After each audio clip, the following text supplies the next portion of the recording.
Good evening, everyone. Today is Tuesday, September 13th, 2020. Welcome to the Planning Board meeting. We are here at Town Hall Meeting Room 24. In accordance with the provision of Mass General Law, Chapter 30A, Section 20, notice was hereby given that the Planning Board will have a meeting on today in Meeting Room 124, 1 Liberty Lane, Norfolk, Mass. Alternative public access to this meeting was provided via Zoom, which is an online video conferencing. This application allows users to view the meeting and provide comments during allocated windows. To join, follow the link that was provided online on the town's website. We do have all board members here in person, so there is no need to do a roll call vote. The meeting will be recorded for future broadcast by the Norfolk Community Television. So we will get started with some introductions.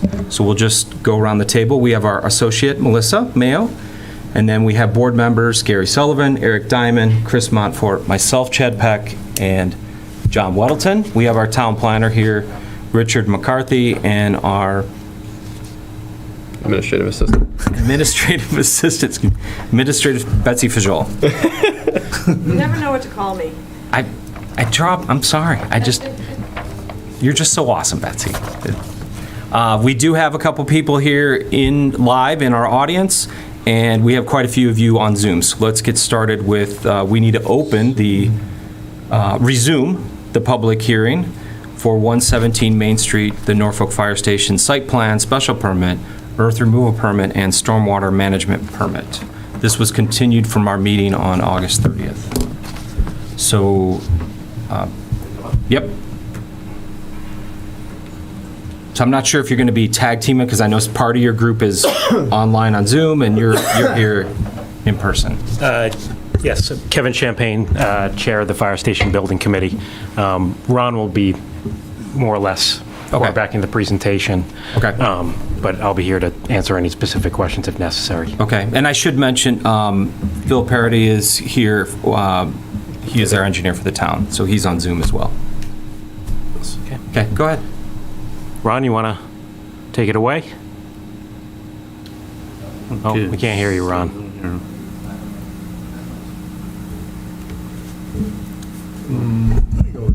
Might be our side of things. Calm down. I'm not excited at all.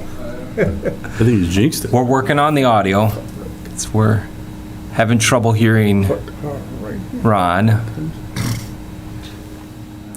Can we get somebody else to try to speak just to make sure it's not? Get it? Yeah. Yeah. Phil, can you say something? We want to see, maybe it's on Ron's end. No. It's on our. Okay, it's on our end. Who's talking? You said Andrew? Here, right? We're done. We can hear everybody that's remote.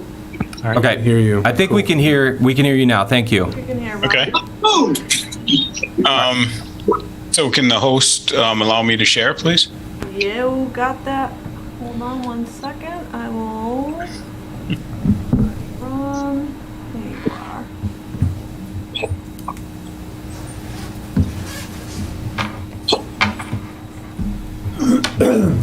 Loving strong. Should be good to go.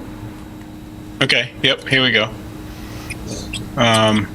Here we are at 7 Crest Road. Betsy, can No you, purpose. Hold That's on, fine. I'm gonna mute- the I'm gonna others. mute the, Nothing that would make it clearly it's not. There we go. Got it. thank you. So what we have is we received the letter from Phil in the town.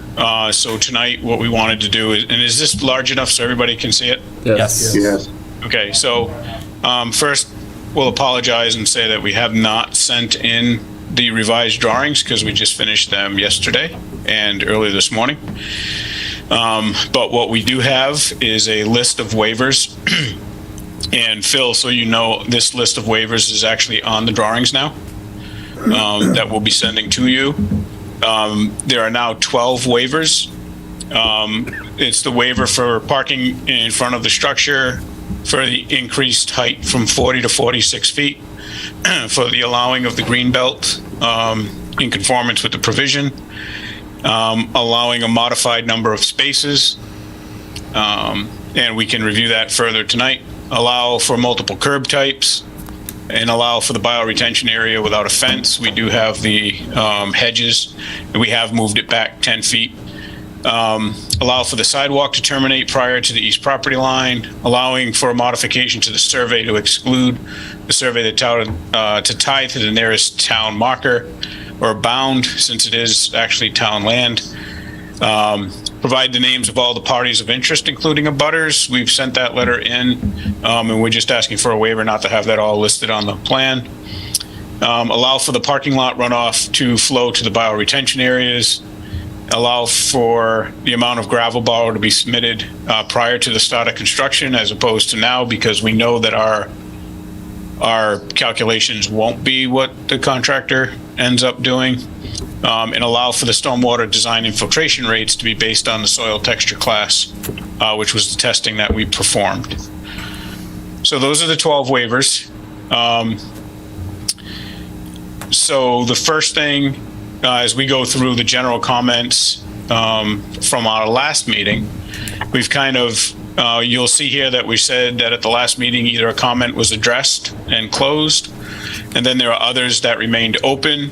We have our initial response, Phil's initial comment to our response, and then, what we have for our new response. So the first one was basically to ask how many people are on staff. And according to the fire chief, there's approximately 7 employees during the largest shift.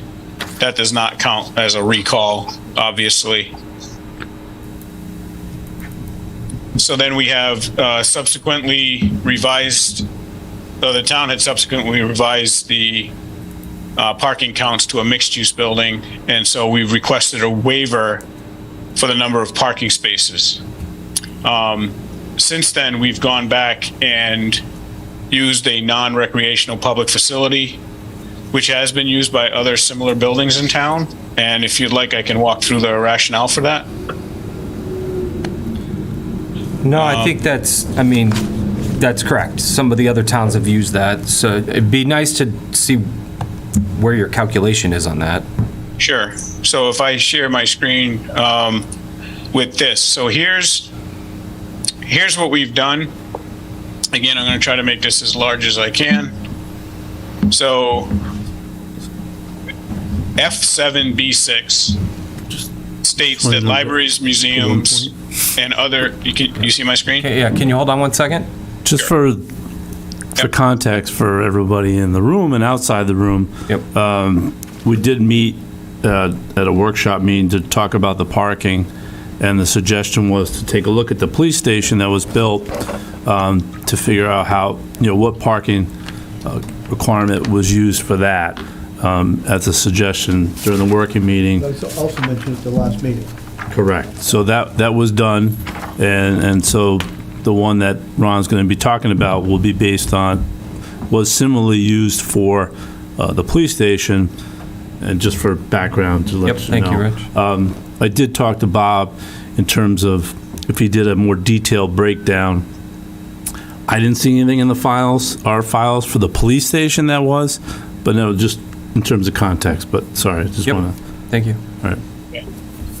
So that's good, Rich. Thank you. The the idea here is that F7B6 pertains to libraries, museums, and other non-recreational floor space public facilities.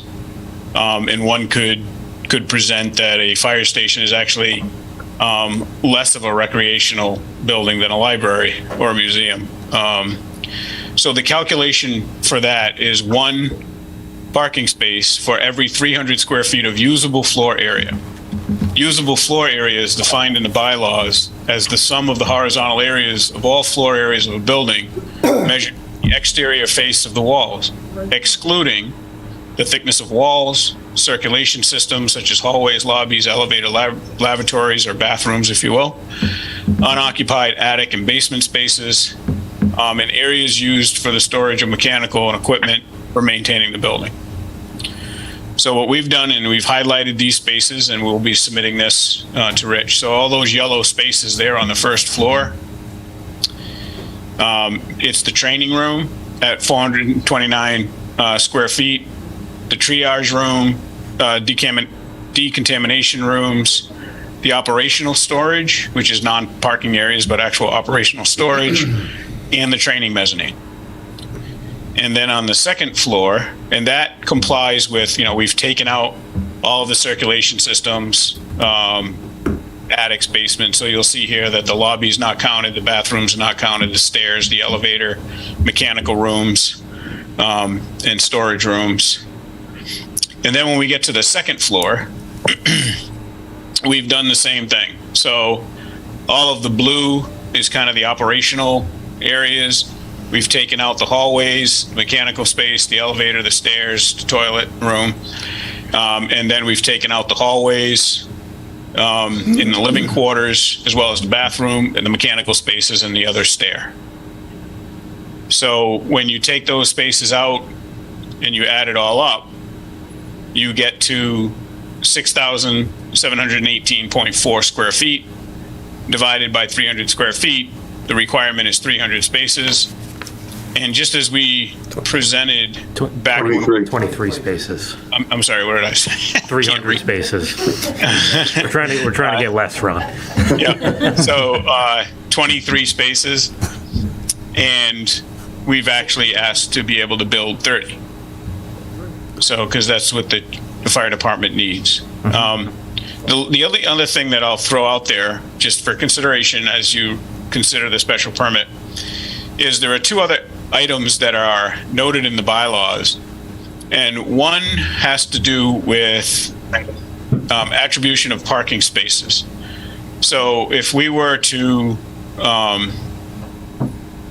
basically be parking on a different site, it does say that we'd be getting an easement or a legal guarantee that those spaces are available. However, under I.6.A, it talks about shared parking, and that's where the applicant demonstrates to the planning board through the site approval process that parking within the B1 district can be utilized by more than one location within 500 feet of the main entrance. And so that essentially allows the planning board to reduce up to 30% of the parking, or eliminate 30% of the parking. We have, meaning the chief and the fire department, has spoken to the church, and they're happy to share parking, but obviously they're not, going to sell or assign parking legally to the town as from their parking lot. So the shared parking is something that's in the bylaw that allows the planning board to consider.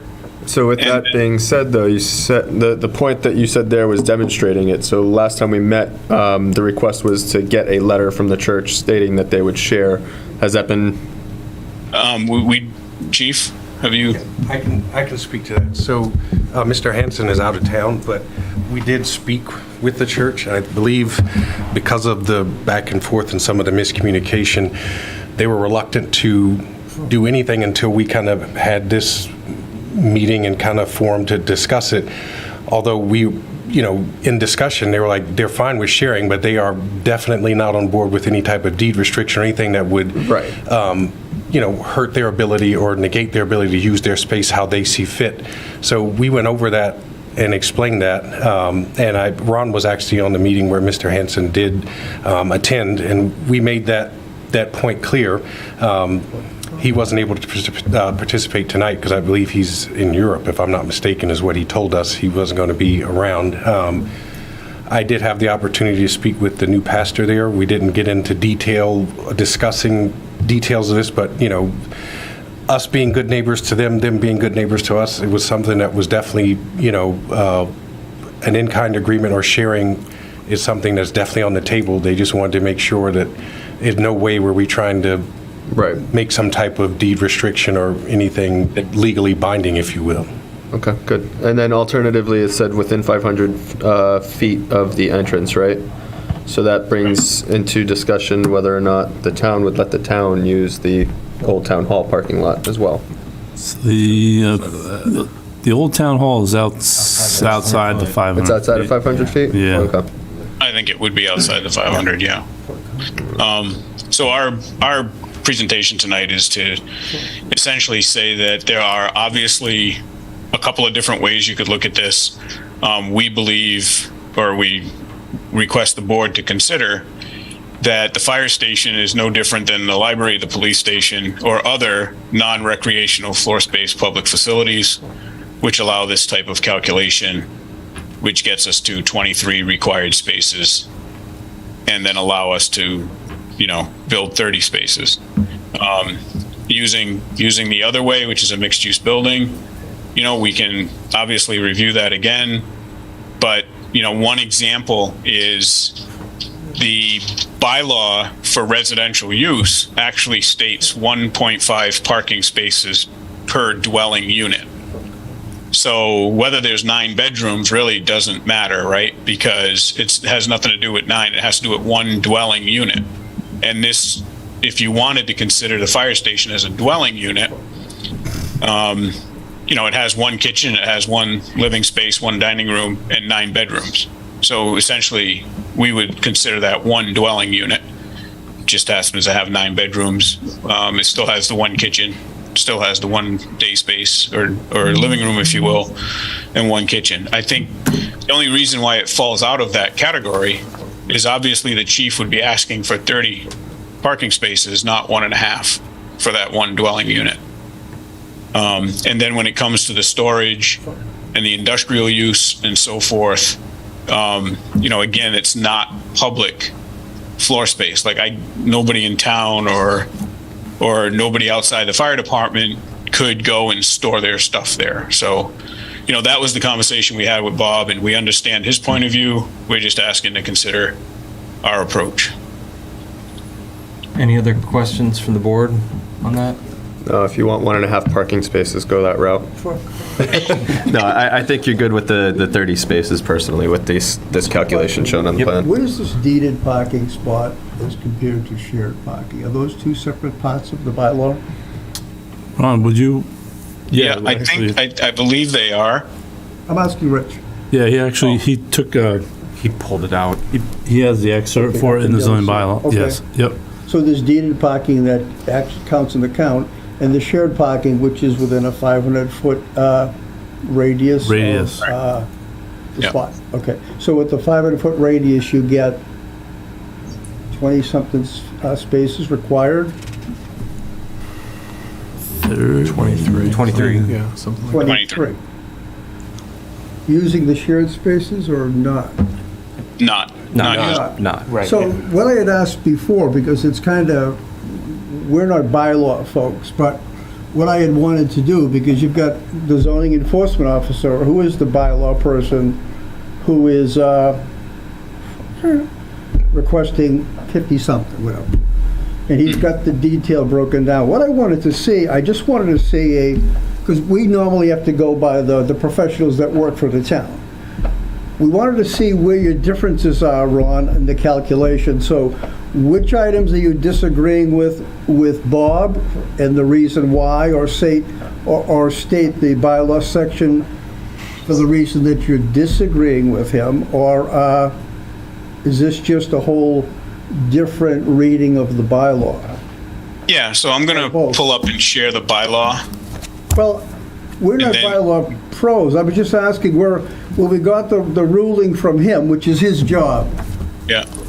Did you sit with him and go over you're sending it to a board member who don't specialize in architecture or parking. Did you go over item by item with him to determine it? We did. We spoke to him on the phone. You did, and okay, so he's in agreement with your... No, we haven't spoken. So this is the original calculation that we sent, was what I just presented. But when we met with Bob and he was going through this from so using the mixed use piece, so the first thing was we wanted to use this category right here, right? Yeah. Because we're not religious, we're not a hospital, a nursing home, assisted living. What we are is a non-recreational floor space public facility. So essentially, we would consider that one dwelling unit. And then when it comes to the storage and the industrial use and so forth, you know, that was the conversation we had with Bob, and we understand his point of view. We're just asking to consider our approach. Yeah. floor space public facility. You're like the police station. Right. Exactly. And again, my exactly. last comment, I know the chief wasn't here, this is confusing. And we have professionals we go by that do this for a living. My question, the police station is within 200 or 400 square feet of this building, very similar. So my thought was to go see what they were required to put in, and it seems like we have a comparative thing as far as usable spaces or not, or half, or mixed use or not. And I guess the building, how many parking spots does the police have? 59. So they have 59, and we've got a 300 or so square foot difference. So it's just a big amount, which is why I wanted Ron not to circumvent Bob and come to the board directly. I wanted Ron to sit down and come up. Bob has 8 or 9 line items there that he had distinguished on how he made his calculation, not just a blank number. And I wanted that sit down so we could be comfortable knowing we could then actually look at the things that you're in disagreement with Bob and make our own determination item by item if that's what the board chooses to do. But just throwing all this at us now in a public hearing, nobody's going to be able to deliberate on this and really make a thoughtful decision based on what the actual law is. That was my point at the last meeting, and that was my point at this meeting. And Chief, just so you know, one of us, the Federated Church is run by an executive committee that is the only one that makes decisions. Jim Lehan, our old select chair for years, is on that committee. I think he's the chair of the committee. When I spoke with him a week and a half or so ago, just for your own information, Don Hanson had never mentioned anything to anybody. So that process, which is supposed to go before the executive committee to make any decision, Don was sort of freehanding this thing without telling anybody, and I don't think that's fair to you, because what you think you're getting is proper information is one man's opinion. So. And I have since, fortunately, I have since spoken for about an hour with Mr. Lehan, who is on it, which the same, it echoed the same message. He was very clear that the church was not willing or able to do anything that was deed restricted or binding, but anything in kind was on the table, especially in the case that when I spoke with him, he was under the impression that we would be using the shared spaces, weekly, every day. And I explained to him that it would be very rare, if ever, that we would use those to the point where we could literally sit down with him and schedule it and know long beforehand, like when we have an open house or something where there's going to be significant overflow, those would be the only cases where we would be even entertaining using those. On a day-to-day basis, weekly basis, we wouldn't even come close to touching those spaces. And that was... What's good about that is, because the building department did tell me, the zoning department building, that those spaces to be counted in perpetuity would have to be deeded. I guess the language in the bylaw is deeded. But if a second section of the bylaw that brings in shared parking within a 500-foot radius, in theory then, could those spaces be counted under that section of the bylaw, Rich? So let me just, It's kind of confusing. let me just recap the parking in terms of What are they allowed to use? So I just want to try to hopefully clarify things. Hopefully I could do this at the end. So section F is our parking section of the zoning bylaw, which is where the tables allow how many parking spaces per different use types, okay? Within that section F is the ability for the planning board, through the special permit process, to reduce that number. They're asking for 50, you can go to 30. There is no waiver associated. They're going to demonstrate to you as an applicant, we can operate here with less than that number. If through that permit process you wanted to put some conditions on it, that's a different situation. What Ron was showing you up on the screen in section I, which is the B1 zoning, is shared parking within 500 feet or within the B1. They don't meet that, because that's not the case. Then the attribution of parking spaces, which is the next level down, which the chief was talking about, the church is okay but we're not going to bind ourselves. We're not going to give you a guarantee. We're not going to give you an easement. But if you want to use them, okay, but we're not going to do that. So that's not your option either. So really, you're an option Because of the district they're in, they can't use the shared parking? because they're not going to be able to meet it because the church is not willing to go that next step. Okay, All right? okay. So they're in, and so that provision to reduce the number of parking spaces is not just the B1 too, it's also the C district too. It's in the bylaw. So that's, what was that little, I saw that, What was the chat? Yeah, I can't. she can't hear? From the Federated Church. She can't hear, is that what you No, said? she can hear. She's just asked if you're only Member of talking- FCON, and I know Jim Lehan well, so we're only talking about parking. Yes, we are only talking about parking. And, Yeah, we're, Say, we're in a yeah, we're only meeting- talking we're in a public. meeting here for Rick. You sorry. can see that the bylaw. Sorry, I got really distracted. needs some tuning up. So that's why there's the waiver site plan aisle, if you will. They're not going to maybe be able to make that in terms of what we just discussed out here after discussions with the church. So this becomes a regular, So, we in our own judgment can lower the parking on the special permit without anything basically in the bylaw. correct. That's what you're saying. That's what I'm saying. Bob's interpretation, and by the way, just for context, I guess Ray, my predecessor, stepped up and told the board back then in 2016 what to use as the parking calculation. I don't say if I'm as forward, I would say I wouldn't do that because that's a zoning thing, but anyway, that's here nor there. But when we got the email, I got the email from Ron, Ray had said to the planning board back then, hey, it's 54 required spaces under the section that Ron is using. Right. And that's what you went by, the planning board at the time went by. The 54 is for the We police can't hear station. you. For the, Yeah, for the police for the station. police station, Yeah. yes. And they provided 59. Fast forward to 2022, I said, this is really a zoning, Right, right. so that's why Bob is more involved today than it was in 2016, just to clarify. Well, that makes it a lot more clear to me. I think Ron, and rightfully so, he skews it for his way, so now I think it's a lot more clear, at least it is to me. I don't know if the rest of the board has any questions. I think I understand what the direction is now as far as what our options are. Thank you, Rich. Okay. Any other comments from the board? Questions, comments? Okay. So has the special permit been applied for? Yes. That is, the permit's been applied for. Okay. So, Phil, do you have any additional comments on the parking? I do not this time. Okay, thank you, Phil. All right, Ron? Rick, does this have to be voted on before the site plan? It does have to be voted, so one, Before the site plan?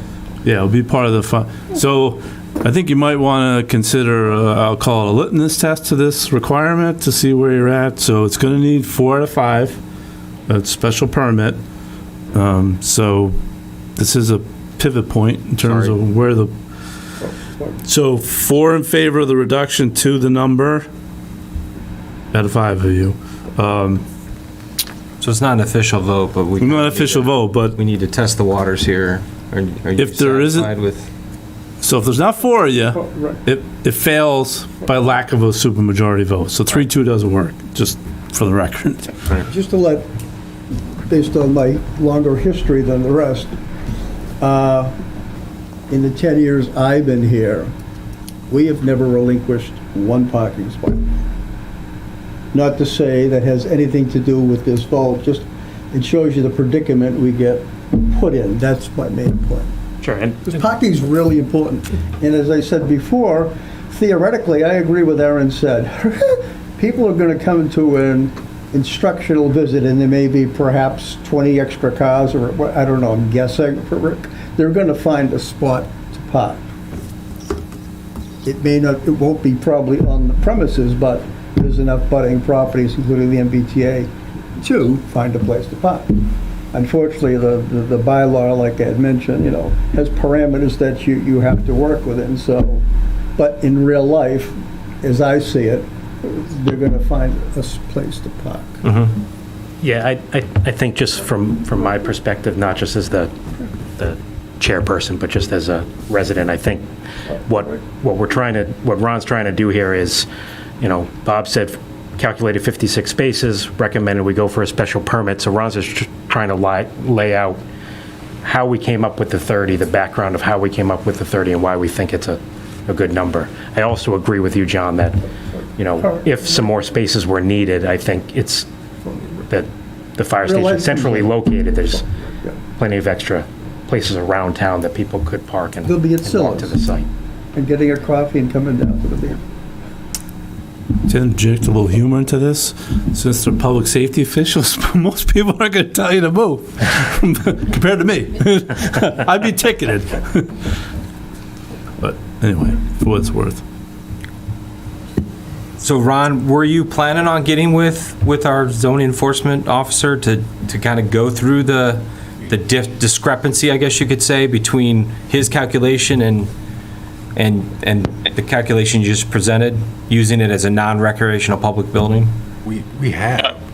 You have? Yeah. Okay. We have. We sat with Rich, Bob. We had a meeting in this room, actually, with several people from the building department, Rich, and, discussed that. I remember I was sitting actually 2 seats from Bob, and,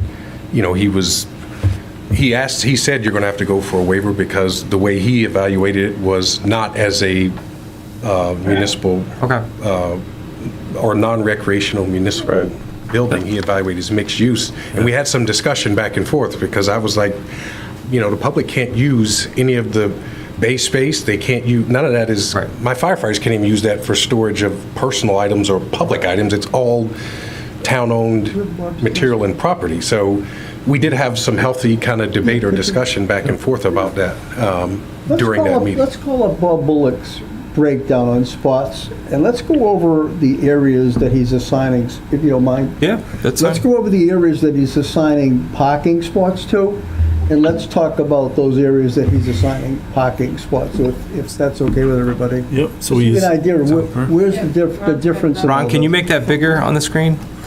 Sure. Is that bigger? Not yet. You zoom in a little bit? Yeah. Is that better? No, I'm talking about Bob's breakdown. That's Bob. That's Bob's right there in black. This is Bob's breakdown here. I wanted the first sheet that shows the individual breakdown. Okay. So this is the. Okay, that. there you go. Yeah, gotcha. So start up at the beginning. Okay. So, the first thing is the training room. Yes, 21 spaces. Correct. And then we can scroll down and show you how he gets to that. I think it's 1 space for every 3 seats. And this is the room that's going to have instructional benefits Correct. Yeah. periodically? Yeah. Correct. Periodically would be how often? Using the entire volume of the room, it's going to be used pretty much every day by the staff, but that's going to be 5 to 7 people. Okay. As a scheduled event, like us bringing in, other departments or scheduling something with the Department of Fire Services, it's going to be probably quarterly at most. Okay, that's what I meant. Yeah. Not regular use for the people there. Okay, thank you. The second item was storage rooms. And again, it's the idea that, in the bylaw, it's talking about a storage building. So if you had a building where people came and stored things, and the counting here is the training room storage, the personal protective equipment storage, the quartermaster storage, the fire hose storage, the operational storage, the locker room storage, I guess, but we don't have a locker room. The workshop and equipment storage, which would require 4 spaces. So The store. right. So the thinking there again is that we actually don't have No, I don't. Like, nobody could come and park their car to go store something or to pick something up of theirs, I right? actually don't get to thinking of the bylaw and why that's even in there as a requirement for space, personally. Thank Yeah. you. Well, it would be like if you built a storage facility where people could store their things, you'd need parking spaces so people come and access and deliver and pick up their. But this is classified as mixed use by him. Correct. Yep. So storage for mixed use, I don't see how you need spaces for mixed use. Does anybody know why it's classified as mixed use? No. No. That's the million-dollar question. Yeah. So in terms of, in this case, we have is using the term mixed use. It's office versus, not like residential and commercial. It's just mixed in terms of office space, conference. So there's different types of uses of the spaces. But this is helpful. Or not, what you are might think of mixed use. Okay. What's the next one? Office? So the next one is office areas in the triage room. It has 1,200 square feet, but that area includes all of the circulation space, the elevator, and so forth.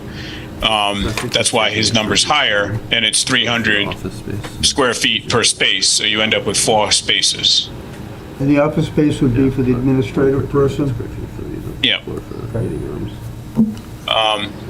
The bylaw, the next item here, when we get to the second floor, is the bylaw actually says dwelling unit, not necessarily sleeping rooms. So the dwelling unit is 1.5 per dwelling unit. So just because our dwelling unit happens to have a kitchen, a living room, a dining room, and 9 bedrooms, we would consider that one dwelling unit, but we've used the 1.5 spaces per dwelling unit as a calculation to assign to the 9 sleeping rooms. All right, I get it. The office is study and business area. Again, that's the same kind of thing as a business use, the business of the fire station. And then file storage. So where the fire station actually has file storage and the mechanical room. So the mechanical room is your main distribution for your fiber. And it's also your radio room where the equipment, like the electronics that allow the radio to work, not the actual radio, and file storage, we have 1 space assigned to that. And that's kind of that under the non-recreational building, that wouldn't be included, right? And then the fitness room. So again, if you have a fitness center, like a whole different building, like a world gym, or you can tell I don't go to the gym, right? So whatever a gym would be, World Atlas. If you had a fitness center, you would have 1 space for every 50 square feet. And this is, again, it's the same people who are parking there who are working in the office that are going to be using the fitness training room. It's not for the And public. there's 4 spaces, right? Fitness room isn't for the public. And even if my entire department decided to show up and Double work out, dipping on we the still spaces wouldn't, in right. different spots. That's We what still it's wouldn't doing. max out the spaces, Yeah. Yeah. So that's how the calculations broke down to get us to the 56 spaces. Thank you, that was pretty helpful for me. Yep. I gotta agree, it seems kind of excessive. It seems like they're just double dipping and, having Right. that many spots for the residents that are there is Right. like way overkill. Right. Yeah. Yeah, 14 spots for 9 bedrooms alone is And they're the excessive. workers. Yeah, Right. okay. And I mean, the way that this is kind of picked from this table, it's specific use for a section of the building. It doesn't encompass the entire purpose of the facility, Right. which the other one that Ron's pulling out does. We ran into this a couple of times with B1 zoning, where no matter how nuanced your bylaw intentions are, right, like you can't capture everything. Right. Yeah. And between these meetings and the B1 stuff, I've now spent at least 6 hours on parking. Parking's notorious for It's these just kind of like, discussions, because there's a absolutely. lot that goes into it, but I can see, all right, yeah, to John's point, there's a lot of double dipping there, When you but look at the detail, I mean, you could generalize a bylaw for a type of building use. But when you look at the actual activity on the building, and this isn't going to be an office building someday, it's going to be a sort of a fixed use for firefighters, you can see that the generalities that were made were, in my opinion, were very overblown and double counted. Yeah, and also, like, when Josh is working with us, you know, it's about, you know, stop thinking about max usage and think about, you know, mean usage. Like, what's the average gonna be? It's in the center of town. There's plenty of other parking. Yep. I'm all set, thank you. Yep. Yeah. So is it our call then, or does it really have to go back to? No, it's still your call. Yeah. I think, A vote. I'm just curious, like, in here specifically for one of these provisions, it says that you need a special permit from the Zoning Board of Appeals. not in, So if we're within our right to do it, I'm fine doing it. That was part of the site plan. what year is that book? This is the new one, 2021, November 9th. So in section F7? Yeah. Page 63, F7B20, other uses, which really is the closest to this because this is. So that's not what they're asking? So if you turn to page 59 in the book? Right, and I think we go away from that, we go to 6B, but my issue is that if it says it here, do we have to assume it for the others as well, or does it have to explicitly be stated there? So, Chris, in page 59? Okay. Page 59. 59, there's a general provision in the front of the parking that allows you to reduce the number. Where on the page? There's a lot of words here. Yeah, so on the second paragraph, the minimum parking spaces required in section F5B must be provided unless the planning board specifically finds in a special permit that a lesser number of parking spaces. In order to reduce the number of parking spaces, the planning board must find that a lesser number is adequate to accommodate the vehicles of occupants, employees, etc. You see, Not on 59. well, I don't think it's on 59 in this peninsula. Different version of the book. all right. Just what section? F7. So go to the first section of the parking bylaw. I can Second bring it par- up on the screen. Unless the planning board specifically finds under a special permit request. Okay. All right, thanks, Ron. So that's what they applied for as the permit. Perfect. I've got a question. So there's a number of other parking requirements. Are there waivers for them as well, or? No. So that gets to what Ron, kind of, I'll pull back on the parking a little bit more. The parking is coming from uses, and then the uses go into the parking table, and then that's where, when we talk about mixed use, that's what we're talking about, the parking associated with the mixed use to make the whole. So you've got a mix of things going on. That's why you see like storage is a use, that's a parking number. You got, we talked about office, that's another. No, I just mean there's. But there's one, so what they're saying to the board is that there is a section of the bylaw that we can fall under. This is a little more trees. Besides of the. Which is this here. So, let me just wait a second. It's on the screen, guys. Right. 8 more Yeah. parking spots. You Yeah. can't put an extra F7B6. too much trees. So they're saying to you, Right. as the board, Waiving these, or are they F7B6 is what fulfilling all these? applies in this case. Yep. I think that gets too deep into I would agree issues. with that. Yep. So, we're not religious, nursing home, assisted living, single-family dwelling, we're none of this. Right. And I think just to encapsulate just one more point is I think Bob he might argue a little bit with the numbers, but I think he's going to have a number. It's going to differ from this. If you want to, I think it might be best to just issue a special permit with a number and not try to kind of negotiate or go back and forth with a number. I don't know. It's up to you. The special permit number would be 30. Yeah, I think he's going to stick with his number. It may change a little bit, but I don't think you're going to swing. That's the reason we just went through this whole. Exactly. I mean, Yeah. I don't think there's any need to negotiate. No, that's what I'm saying. So that's, I'm All right. comfortable with the special permit with the 30 spaces. okay. Agreed. So am I. That's 3. Yep, me too. 4, Okay. 5. Sounds like we're, Well, I think you got a straw. there you go. You know what a straw is? It's Full. Close the public, Great. the public hearing for the special permit. We had other provisions. No, we have other. No, there's other stuff. It just gives a Other stuff, test, well, gets a sense of Yeah, where this you're one By at. itself. No, this is one of. Well, that's one special permit, but there's the other ones. I mean, there's other permits, We vote but, them separately, right. so in terms of timing where we're at, I just want to let you know Phil had another meeting, so he's not online anymore. So Okay. if you want So to get, I was going to ask about that. I mean, obviously they didn't get to turn over these drawings and kind of resolve the notes with Phil. Does it make sense for us to really try and go through these, especially now that Phil's off the call? no, it doesn't. Okay. So I think we've, Honestly, I really appreciate you taking the time to talk about the parking, because as Rich said, we had a workshop, and we kind of agree with you. I would like to send the drawings out tomorrow morning to Phil and to Rich, and then review all of the other items Okay.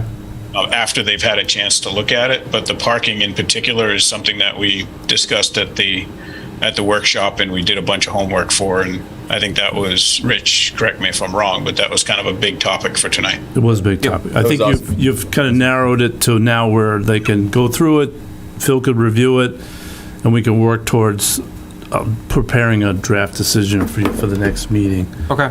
To All right. keep the hearing open in case you want to, So the next meeting is October 11th, Right. which is tentatively going to be a pretty good agenda there, so. Pretty good news. Well, Bring coffee. when I say pretty good, I mean pretty full. Don't threaten me with a Does good that mean time. The town provides pizza. We have to end at 11:59 unless we post it for 2 days. No, yeah, that's true. You have to end by We also 11. Zoom. We also have The Zoom. Zoom. Yes. That's, So, I don't know if you want to enter a special meeting, just to, I think you guys are comfortable now that the main issues are all Yeah, solved. I think if Ron sends the plans over, we've already met with Phil and Rich and kind of worked through some of the site issues that were brought up before, so hopefully it would be relatively straightforward. yeah, I think anything you chance to can review do, the anything you plans. can do to streamline the final discussion on the 11th would be helpful. Sure. It's mostly the drainage. We got the parking.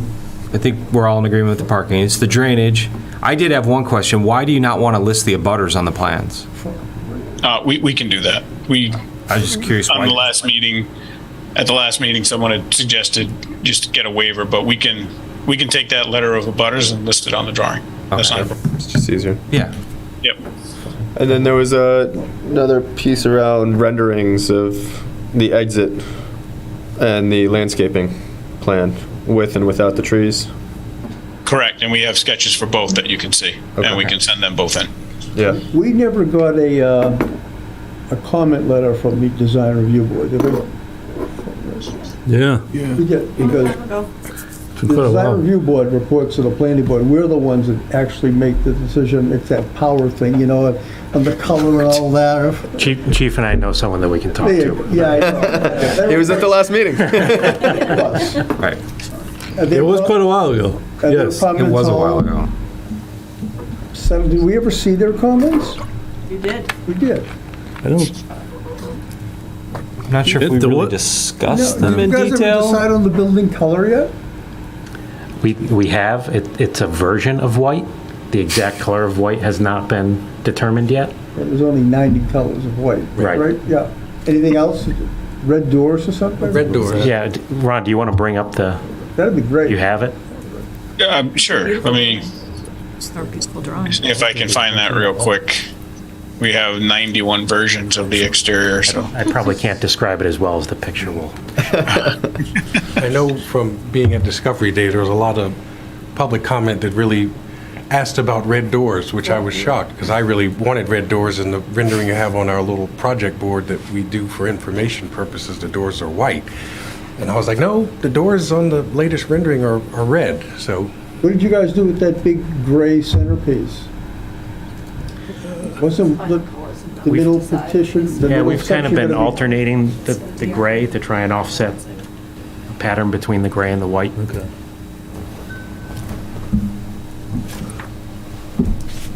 So I guess you got some DRB comments, but they're not, I mean, they're,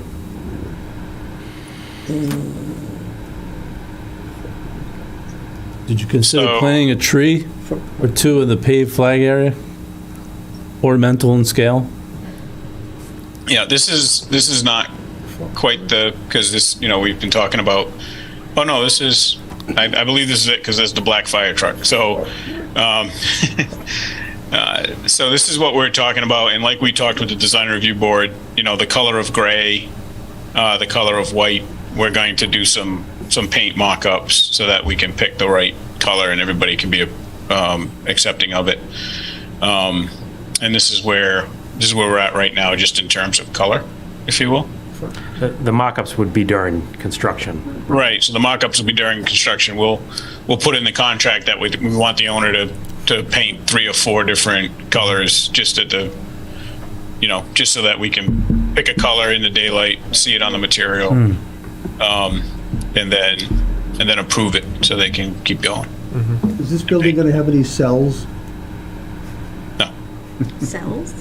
What do you mean? The building now has cells. Oh, in it. cells, like jail cells. No. We use those as overflow sleeping rooms at the moment. Oh, somebody being When we have punished. storm coverage. And this doesn't really reflect what this is just a rendering, right? So you don't see the hedges here. Right. Yeah. You do see the flagpole. You don't see the tree that would be here where my cursor is, where that white car is. There'd be a tree because we have a tree island in the parking lot required by the bylaw. So, we can. I think you do have one, though, right? You do have one rendered showing what you're planning to plant. Is that right, Ron? I think you said? We do. We have it as a site plan. We don't have it in the 3D rendering, but we can certainly, as things start getting closer to the vote, we can definitely start showing that. Have a decision written up next meeting, Yes, so they could be on their way then? yes. That gives enough time, right? Yes. Your other steps. Yeah, I think we're kind of expecting that we might not get a decision at this meeting, that it might. Right. So in an effort to streamline the next meeting, I'm assuming you're going to have some more workshops with Phil and try and get everything wrapped up. Yeah, we're gonna, at our last workshop, we promised to do a bunch of stuff. We have all that done. It's just a matter of getting that to Phil and Rich. And if there are any questions that Phil and Rich have, we can certainly address them before the meeting on the 11th. And we can modify some things that need to be modified or completed, and we'll send those in again before the 11th. So everybody has time to look at this and and Phil, the idea here is that you'd get a letter over that basically says, yes, we're satisfied with everything. And I don't know if that works, but.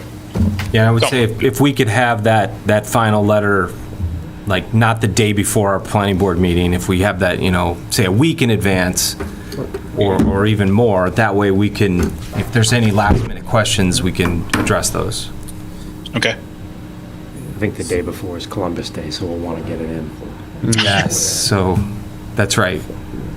It's really the 6th of October we'd be targeting, Yeah, so if we could target a week in advance to have everything wrapped up, that way it gives us a little time to review it and ask any final questions one-on-one.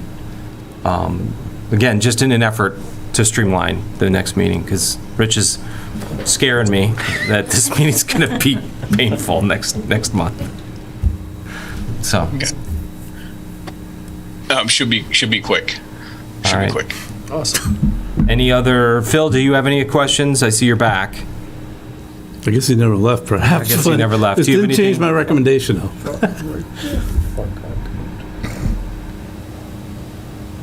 Phil, can you hear us?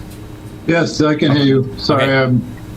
I'm shadow another meeting. Okay. Yeah, so do you have any other final comments on this? We're going to continue it, for next month, but do you have any other final comments before we do that?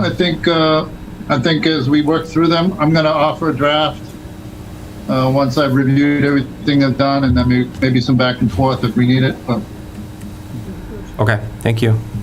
So we need a motion to continue. Continuing, yeah. Okay, so we need a motion to continue the public hearing for 117 Main Street until October 11th at 7 p.m. So moved. Second. All those in favor signify by saying aye. Aye. All those opposed? Unanimous. Thank you, gentlemen. Thank you, guys. Thank you, everybody. Thank you. Thank you very much. See you on the 11th. Yep.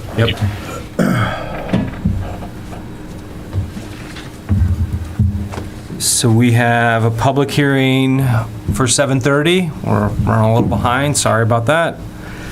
So we have a public hearing for Norway Farm Subdivision Open Space Development Special Permit Modification to eliminate future roadway easement C and walking trail between Norway Farms Drive and Crest Brook Road. So do we have Elizabeth or Rob? Yes, they're both Okay. on. Okay. You're muted, Elizabeth.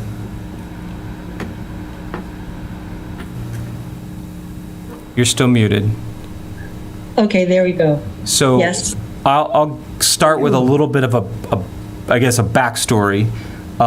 So we met 2 weeks ago about this. We continued it until today.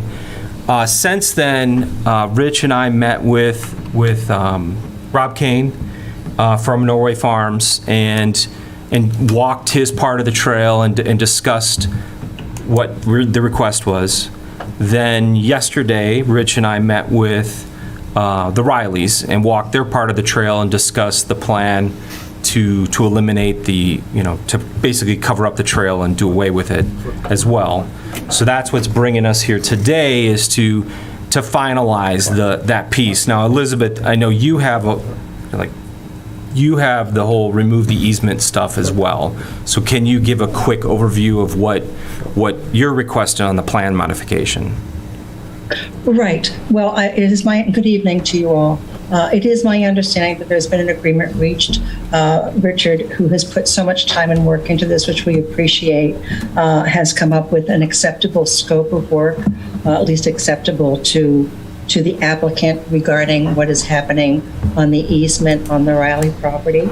And once that is accomplished, then that should hopefully put that to bed. What we are asking for, really unrelated to that, but is for the area shown on the existing subdivision plan as roadway easement C to basically be abandoned, and that property within that area to revert then to the homeowners association. That would basically negate the trail, any future opportunity for the trail. And since the road is not going to be built on the Riley side or the Norway Farm side, that just seems to be a logical conclusion to tidy that up. That way the homeowners association will be responsible for the taxes, for the maintenance, and anything regarding that property. One thing I would suggest to you procedurally, I have filed a request for the special permit, or to modify the decision and the special permit vis-a-vis the abandonment of that roadway C area. However, I believe in the special permit decision, this board retained the right to make what you called a minor change regarding the means and methods of construction of the trail once you took a look at site conditions. The reason I bring this up is because it is clearly prime planting season right now, and if everyone needs to wait for the appellate period to run, it might be rather iffy as to whether or not seed would take at that time. So I would suggest to the board respectfully that you accept our request for a modification, which is the subject of the public hearing, to abandon that roadway area and allow that property to be conveyed by the applicant to the homeowners association, and also as a administrative decision, if you will, which you retain the right specifically in the subdivision approval opinion to consider the alteration of the terrain by grassing over the stoned area, that would be a minor modification, not subject to which within your power to review and approve. And that would then not be subject to the appellate period that we would have to wait. So work could commence pretty much immediately. I gotcha. Okay. Yeah, because we had talked about it being a major modification. Right. And if so, then we would definitely not be able to accomplish it this fall. Right. Because we'd miss our window of opportunity for seating. So, thank you, Elizabeth, for that explanation. Yes, you're welcome. Thank you for Yep. your consideration. And then, so I'm gonna, before we discuss and have other questions, I was gonna jump into the other side. So this is on the Norway Farm side. So now on the other side of this trail is in Crest, which is an easement on a residential property. And so, Rich, if you could pull up, or Betsy could pull up we'd met with the Rileys and we put together kind of a, just an overview of what the plan would be. I think you guys all received that email either yesterday or today. But the gist of the email, I won't go bullet by bullet while they're pulling up, but the gist of it would be there is a deep cut area that's roughly 3 feet. So the plan would be to fill that deep cut area. Again, the goal is to make this a mowable lawn. So we're not restoring everything to the exact conditions, but we're restoring it to something that's going to be easier for the homeowner to maintain and mow and put it back to a grass lawn.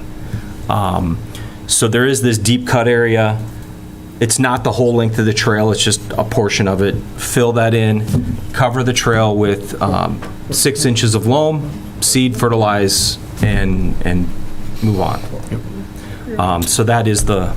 So what I did, I put it in your shared drive and I displayed on the monitor, which I did change it to include. So what the plan of attack is in terms of change to build the grade back up is DPW, when they create the loam at the DPW yard, they call them tailings. So there's some material there that would be good, I'll call it fill material, to be able to put in there, build the grade back up, and then loam on top of that, and then seed it. And just a clarifying point in terms of spend a lot of time on lawn and loam and depths and so forth. So the intent is to, when I put in there 6 inches, to make sure there's adequate loam placed down, so that way when it settles down, there's a significant amount, call at least, I see anywhere between 3 to 4 inches of loam, depending how you want to describe it, but significant amount of loam there after settlement, so that way a healthy lawn will take hold and grow there. So they'll put the loam down. So the intent is to make sure there's adequate loam there. The loam is coming from the DPW, which produces loam, which is a nice thing for all the Norfolk residents to know that. I don't think I have that where I live, so good to you. To help address and get this project hopefully to the common purpose, eliminate the walking trail. And then I don't think there's really too much more from the last point and from the last time we had it there, except the rise will take care of the sprinkler that will give them. I just need to coordinate with Rob when his landscaper is ready to do the work, to then in turn give them time and notice to do what they need to do with the sprinklers to make sure that works out fine. We did talk yesterday about, in terms of some plantings to kind of reestablish that woodland in between the two properties. I think what I wrote today is there that let's take a look at it. It is an easement. It really can't be planting in an easement necessarily, but if there's a way to provide some vegetation that screens the Rileys from the new homes in Norway Farms and vice versa, I think everybody will like that. I think that both sides benefit. So if we can do that, let's just see. But we got to be mindful that, there is the water line in there. There is the electrical line in there. There is Verizon's in there. And I believe Comcast is in there too. No. What's that? No? I heard something too. I thought, Yeah, go ahead. all right. So anyway, I feel like we've come a good distance and we have a plan of attack together and between the cooperation of everybody. And I really thank, especially DPW, pitching in. This was a team effort. little team effort. We'll let the Rileys, if they want to say anything, because we heard from Norway Farms. Yes, hi Chairman, Bill Riley here. First of all, thank you so much for giving me the opportunity to speak, and I truly do appreciate the efforts that you've all put in on this issue, especially yesterday meeting with you. I think that really helped, both you and Rich joining me on site to go over things.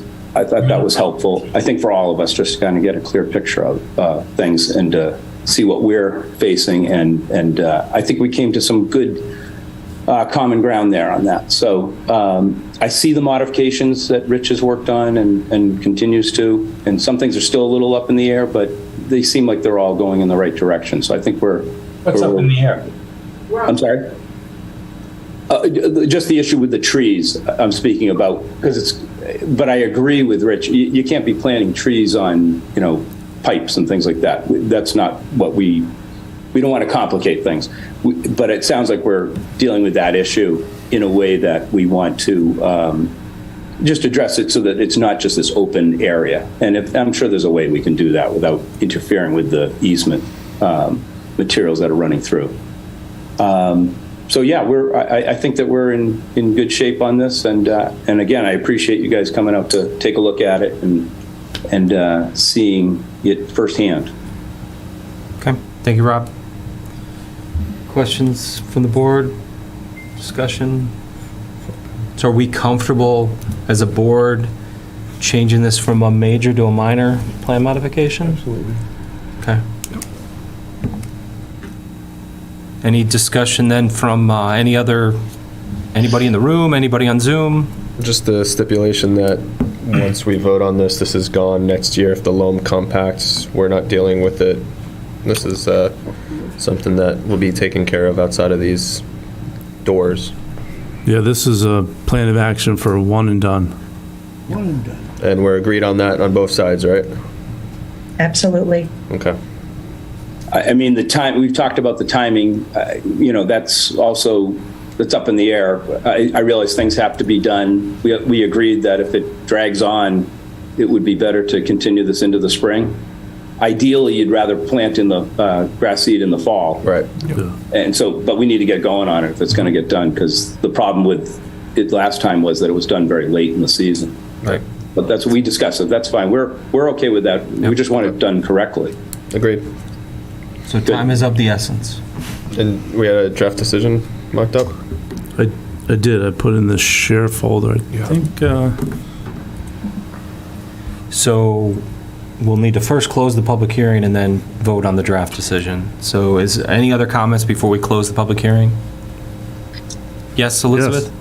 Yeah, I'm sorry. I didn't hear the response when it was asked, are you okay approving the change in the terrain on the Riley's easement as a minor modification so the work could commence immediately, and everything else, the abandonment of the trail and obviously the abandonment of the roadway easement, that would be a formal modification decision. Are you on voting that aspect as a minor modification so it could proceed immediately? Yes. Okay. Yeah, we were. I just didn't hear the answer. Thank you. Yeah, we were, yes. All right, so there is a... So any other comments from the audience, participants? Okay, so let's first start by closing the public hearing. So we need a motion to close the public hearing for Norway Farm Subdivision Open Space Development Special Permit Modifications. So moved. Have a second? All those in favor? Aye. All those opposed? Carries unanimously. Okay, public hearing is closed, so now Rich is gonna pull up this decision. And I'm guessing we need to tweak it a little to include that good catch that Elizabeth had, so we can proceed post haste. Yeah, so I think we're gonna need to, we're gonna need to do a little tweak.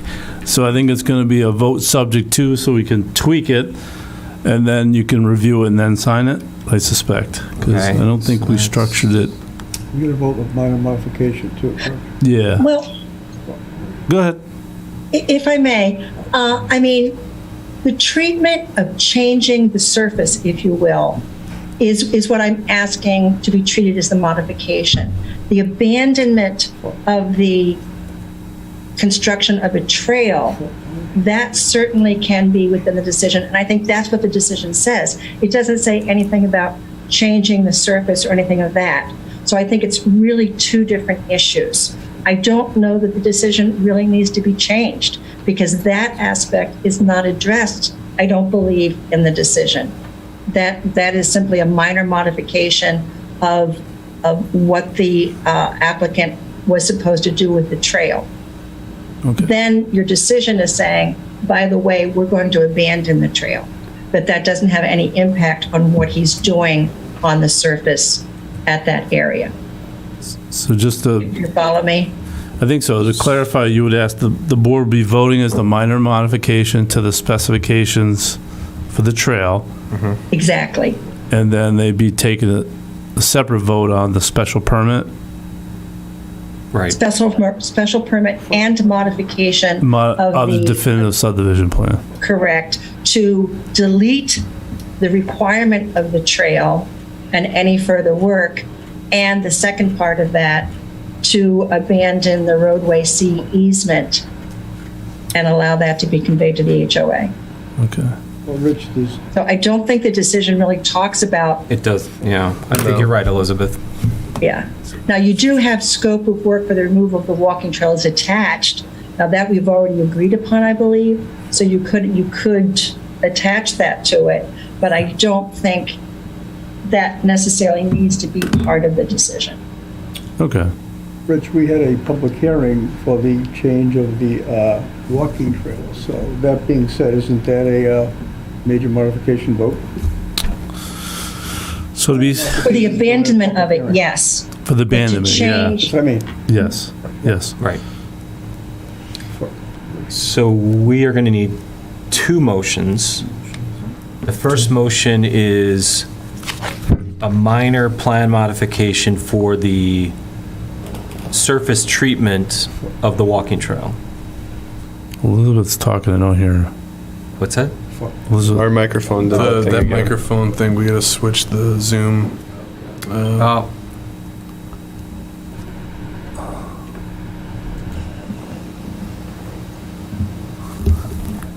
Sorry, we couldn't hear you. And then the vote, the decision, the modification decision is abandoning a trail altogether. Apologies, we had an audio issue in the room, if you don't mind starting over. yeah, we you have to repeat yourself, sorry. we lost No audio worry, for no- like a no minute.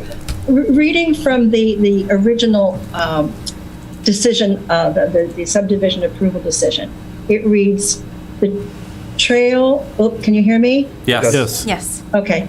The trail between lots 6 and 7 shall be constructed and in place prior to occupancy permits for lots 6 and 7.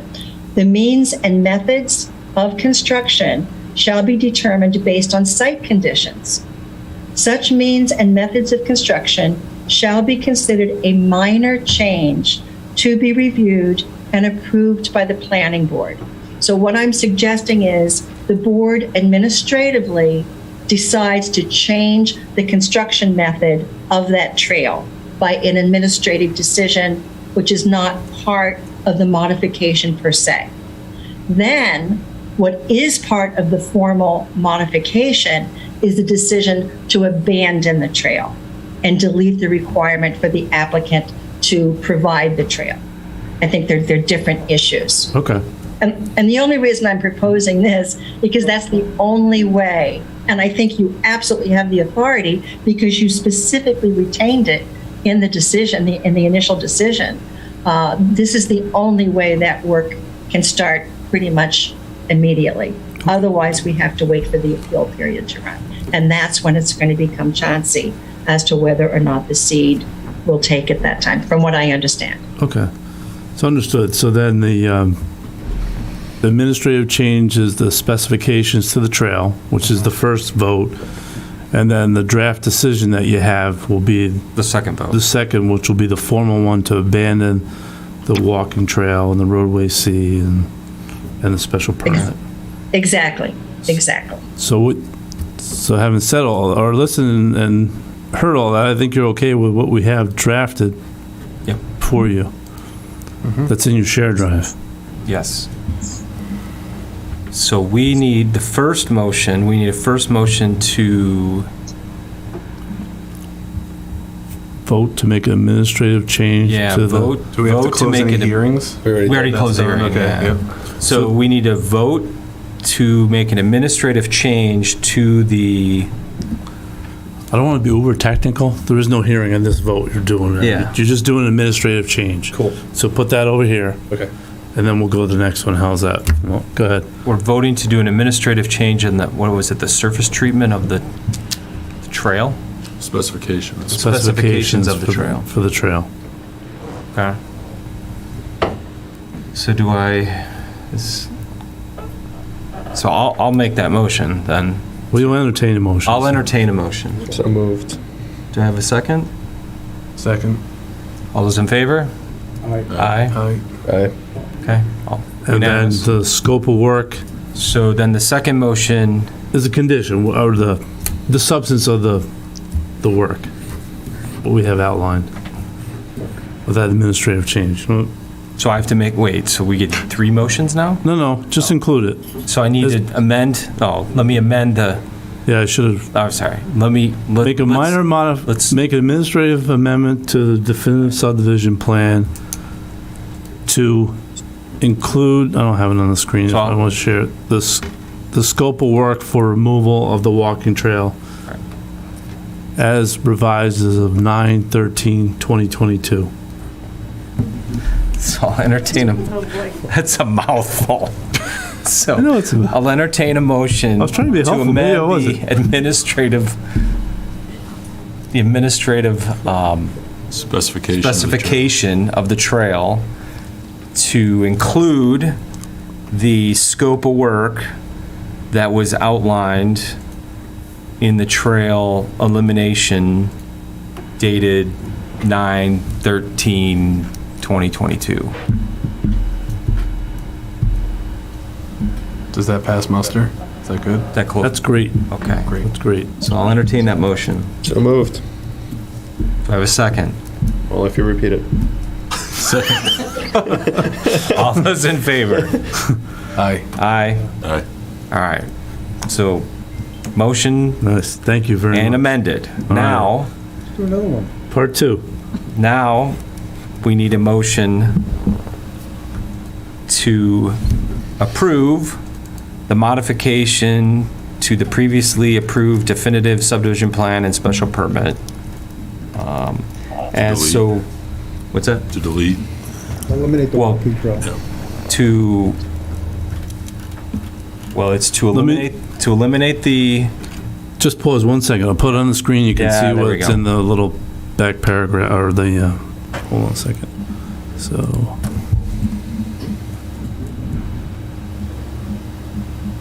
See under decision? it's on page, It's on the, I know, but, Big words, little words. so motion to, is the decision of the board and evidence of vote herein. Make a motion to grant the modification to the definitive subdivision plan and special permit request of Norway Farms Drive LLC to eliminate the future roadway easements C and walking trail between Norway Farms Drive and Crest Brook Road with the following conditions. All the conditions of the special permit decision number 2017-02 remain in force and effect. Number 2, the scope of the work for the removal of the walking trail is attached as attachment A. So moved. I have a second. Second. All those in favor? Aye. Aye. Aye. Passes unanimously. well, thank you very much. You're very welcome. Thank you. I think that was, Thank you, particularly Mr. McCarthy. Thank you. And thank you, board. We appreciate it very much. Absolutely. Thank you, Elizabeth. Thank you, Rob. Thank you, Bill. Thank you, Karen. thank you, Karen. Thank Thanks, you, guys, Karen. for all your efforts on this. We really do appreciate hanging in there, and I think we're going to get to the We have 2 Karens. end finally. Yep. Okay, We have a thank dog you. in you, Bill. What's that? Well, we have a dog in you and Karen there. Well, we just want it to be done right. Come back in No, a year. I'm making a joke. Karen's We on see there it. too. I know. Come back in a year and you'll see a nice lawn there and probably what we should have done in the beginning, but we got there eventually. All right, thank you. Thank you. All right, thanks, Thank you, guys. Bill. What? Good evening. Thanks, guys. My video isn't working well. Thank you. No worries. Good evening. Bye-bye. Bye. I was trying to be funny about our dog. I guess that didn't work. It's too late in the day. Yeah. Stick with my day Okay. job. I got it, Rich. Don't All worry. right, okay. You're just being too kind. All right. So, time being 8 o'clock. No, it's getting pretty good. I think Right. we did it. All right, so next item on the agenda is a housing production plan. We do have Laura Sneed from, so Laura, if you want to come and sit at the table over there, the mic next to Melissa, that'd be awesome. And we have Susan Jacobson, our Affordable Housing Director. And We promise our motion will be very easy. Thank you. it'll be very easy. I don't think I like it when Rich writes it out, and we have it planned, but I think you just jinxed it, though. So we a lot of back and forth editing. We got your edits, Eric. Finally, okay. Learned a lot about editing, and hopefully can edit it more efficiently next time around. That's just an editorial comment in the process. But anyway, the final plan, which we hope is, and that you vote tonight to recommend it. And then the select board will be entertaining the plan tomorrow evening to vote to recommend it, to send to Dhcd. It's going to be FedExed and also going to be electronically sent to them so that Phil DiMartino up at Dhcd can say this is a fantastic plan and certify it. So that way we have no lapses in certifications because ours expires on October 12th, I think it is, so October 12th. So we do have, she left, all right, that's okay. So there is a PowerPoint presentation that's in your share drive, which I think I can be the, turn the page, so to speak. Yeah, that's Laura. fine. I've got it pulled up on my computer too, because I figured I wasn't going to be able to see too. Yeah, So I got it. Yep, yep, I got it, all the same thing here. So I'll just tell you next slide and hopefully we'll all Yep. go in the same direction. So let me just, and you can, go ahead. You can do your. Oh, sure. So, I don't know. So just as a little bit of background, Rich and the Affordable Housing Trust, along with the firm that Laura works for, J.M. Goldson, we have been on this journey of getting an updated housing production plan for some time now. We've made some changes along the way. We've gotten some explanations. Laura provided a summary of some of the goals that we've achieved and then some of the things that we need to continue to do to move forward. Some of what the material is in here is required material from the Department of Housing and Community Development. Some of it's very specific to our community. We did have it up on My Town Government for resident feedback, and we also did have it on the Affordable Housing Trust page for residents to see and read. We did get a couple of comments from residents, and we did get some feedback from some of the planning board members, and we've made those changes. Some of them were easier than others due to some software glitches, but we think we've got that ironed out now. And Laura will do a presentation, and then we'll ask the board to bring forward a motion to move to approve the update to send into Department of Housing and Community Development. Thank you. Great. Yeah, so nice to see you all in person. I'm Laura Smead. I'm the Senior Community Planner at J.M. Goldson, and that's the firm that's been working on this for a while. I was brought in a little later in the process because I just started with the firm in April, and prior to that, I was sort of in Richard's role for the town of Canton. I was the town planner there, so I have sort of municipal side and now consulting side. So the first thing I want to do when we flip to the next slide is just to do a little shout out and acknowledgements to all the work that went into this plan, to you all, to the select board, the Municipal Housing Trust, and the town staff. It was a team effort for sure. And tonight, so we can flip to the next slide, tonight's two main objectives is really just to review this final draft and kind of high level for the public tonight and for you all, and then of course to approve pretty soon the final draft plan for submission to DHCD. So when we go to the next slide, you can see the schedule was started back in last December, so it's been about 9 months. And most recently, we've been just really kind of in the final review and revisions process and getting that final public feedback done. But it's been an ongoing process for a while. And the next few slides that I have are, I know that you all know this, but maybe members of the public don't, so forgive me if I kind of go into some of the terminology, but just if there's any members of the public watching, it will help them with kind of what this is. So what does the housing plan include? It includes an analysis of your housing needs in the community. It looks at constraints to development, and it also has some recommendations for how you can implement the goals and capacity. It pulls together some of the community's priorities from what we heard in terms of a vision, goals, strategies, and then it puts it all together into, you know, the documented strategies and action plan that you can use to move forward for the next 5 years. And those strategies are really kind of a menu of options for you all. It's, you know, none of this is chiseled in stone, and some of it, as Susan mentioned, is sort of required by the state, and others is much more community specific. All right, so just a little 101 for the audience at home, if any of them are not yet familiar with Chapter 40B, which I'm sure plenty of Norfolk folks are. That is the statute that is the state's goal that every community have 10% of their year-round affordable housing that's so-called capital A affordable. So it's a deed restricted into perpetuity for being affordable to, and all of those are technical terms, but no more than 30% of your income going to your housing.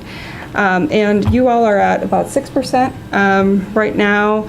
And you, when the 2020 numbers finally come out, you will probably need a few more units. So right now the calculation is that you'll need 124 more units. I can hear my phone chirping over there, sorry. But, you know, after those 2020 numbers comes out, you will probably, because your town has gotten larger in the last 10 years, need a few more, maybe an additional 173 or so, is the estimate to meet that 10% minimum goal. And so you've been doing an excellent job with your incremental progress. That's it, yep, next slide, good. And so you want to keep on your current pace and keep on with your current plan to maintain your so-called safe harbor, so that you could have much more discretion into denying potentially comprehensive permits or being upheld, your zoning decisions upheld by the Housing Appeals Committee. And you have a number of units in the pipeline, I know, so between this plan and the units that you have coming on board, you have a really good track record. You can kind of keep going on. So the next slide is just a quick word about inclusionary zoning, which I know you did pass. And so inclusionary zoning versus incentive zoning. Inclusionary zoning is often thought of as kind of the mandated, what you write into your zoning law, and it's often most effective when it also paired with incentive zoning. So having the incentives for the developers in exchange for providing affordable housing, so that might be a density bonus or expedited permitting or different kind of cost offsets like tax breaks and the like. So those two things can operate separately, but they're often a little more effective when they go together. All right, so next slide. There were three key findings that we found in terms of housing needs for your community. And let me just pull up my notes real quick here. And they're going to be at the title of every one of the slides. But so the three key needs were really a need for housing for older and aging households, a need for smaller units, and a need for more affordability. And those shouldn't hopefully be too much of a surprise. But we can talk about a little bit of some of the data and how we came to that conclusion with you all. So the next slide, for the need for housing for older adults, you have this population growth that's happened, and it's still happening. It's sort of slowing down a little bit, though, in the past 20 years. And it's kind of, your housing unit growth is starting to outpace your population growth a little bit. And what that tells me is that, following that demographic trend of people having fewer children, right? So you have fewer people and more units, right? Okay, so the next slide is showing you that proportion, those top bars, those top bluish teal bars, is you can see those getting wider over time. And really that's showing that estimated population projections are that your population will be aging over time. And actually the older projected population is to roughly double or so by 2040. So it's 14% in 2020. It's projected to be about 26% in 2040. All right, so the next slide is talking about the need for smaller units. You have a really unique inventory where you have a lot of single family, you have a lot of family households. Only 4% of your housing stock is renter occupied, which is actually down from 2010. And compared to nearby communities, you have one of the highest percentages of single family homes compared to the county and the Commonwealth. So if we go to the next slide and how that all kind of fits together, the need for smaller units, you see this kind of a mismatch between where there's over half or so of your households, almost half I would say, are 1 or 2 people, but then you have a vast majority of your bedrooms being 3 bedrooms or 4 bedrooms. And not that smaller households can obviously live in units with more bedrooms, but that mismatch shows that there can be a need for those smaller housing options for people. Smaller households might not be able to afford that extra space or might prefer a smaller unit, so it's really kind of about providing those choices. But you do have a lot of families, so you have this large proportion of people with 4 or more people in their family, and you do have the corresponding large number of 4+ bedroom homes. So that isn't the mismatch. The mismatch is really around your smaller unit sizes. Okay, so in the next slide, and feel free to stop me or interrupt me at any time, by the way. So the third point is the need for, indicated for more affordability. We always are using, for the most part, we're trying to use the most recent data available. But of course, it was a snapshot in time. So this analysis was really done in the fall of 2021. So some of this, there's probably some new, more recent data that's come out now, but it's fine. It's always a little bit of a snapshot in time, and we always know the housing market's so hard it's changing every moment. But I think the point still remains, even more so probably now, that in 2019, your median household income, which is higher than most places, it's 151,000 plus. You can come very close actually to affording a house at the 2020 median single family home sales price of $593,000 or so at the time. So that's only a gap of maybe 14,000. But if you are making 80% or less of your area median income, then you have a much bigger gap. So that's where you're starting to see people really who are unable to buy a home at the average, or rather the median single-family home price. Even a household earning 100% of area median income, which is about $100,000, you're falling short of about $178,000 of the median single-family sales price in Norfolk. And this is 2020, so since then, the last year or two, the housing numbers have just gone crazy everywhere. So that gap, we presume, is even larger now. Wages just can't keep up. All right, so the next slide, of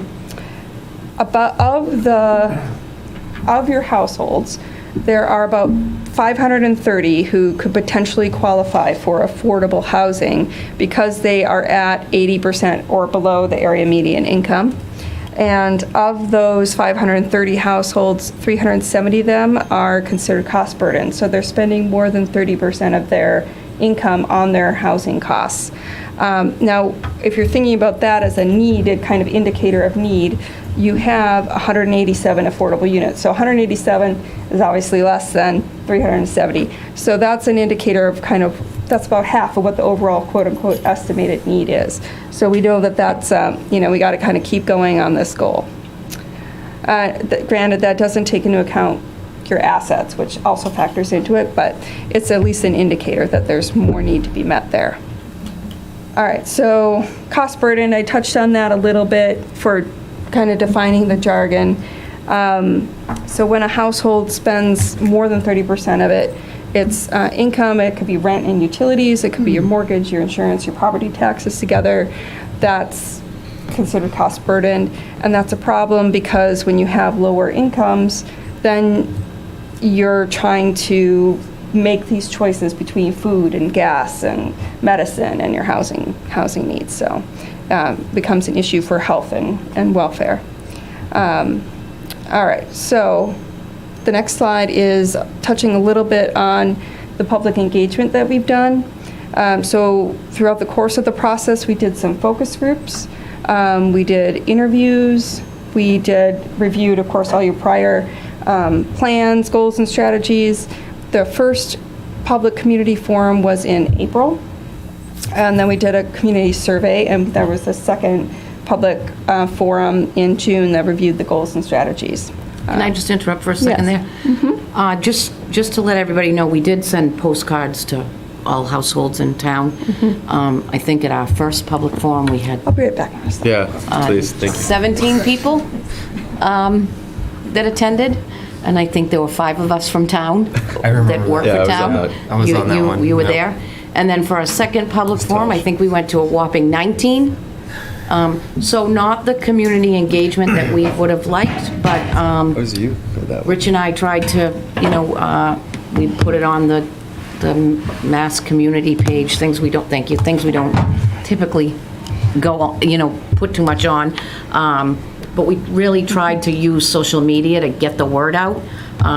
In 5 years, we hope we can increase our numbers by large amounts to get more people engaged. But it is material that is very, there's a lot to it. It's very difficult to kind of let the public know all they need to know to really understand all of what goes into this. So definitely not for lack of trying, but we did get some good feedback and we're able to incorporate that in.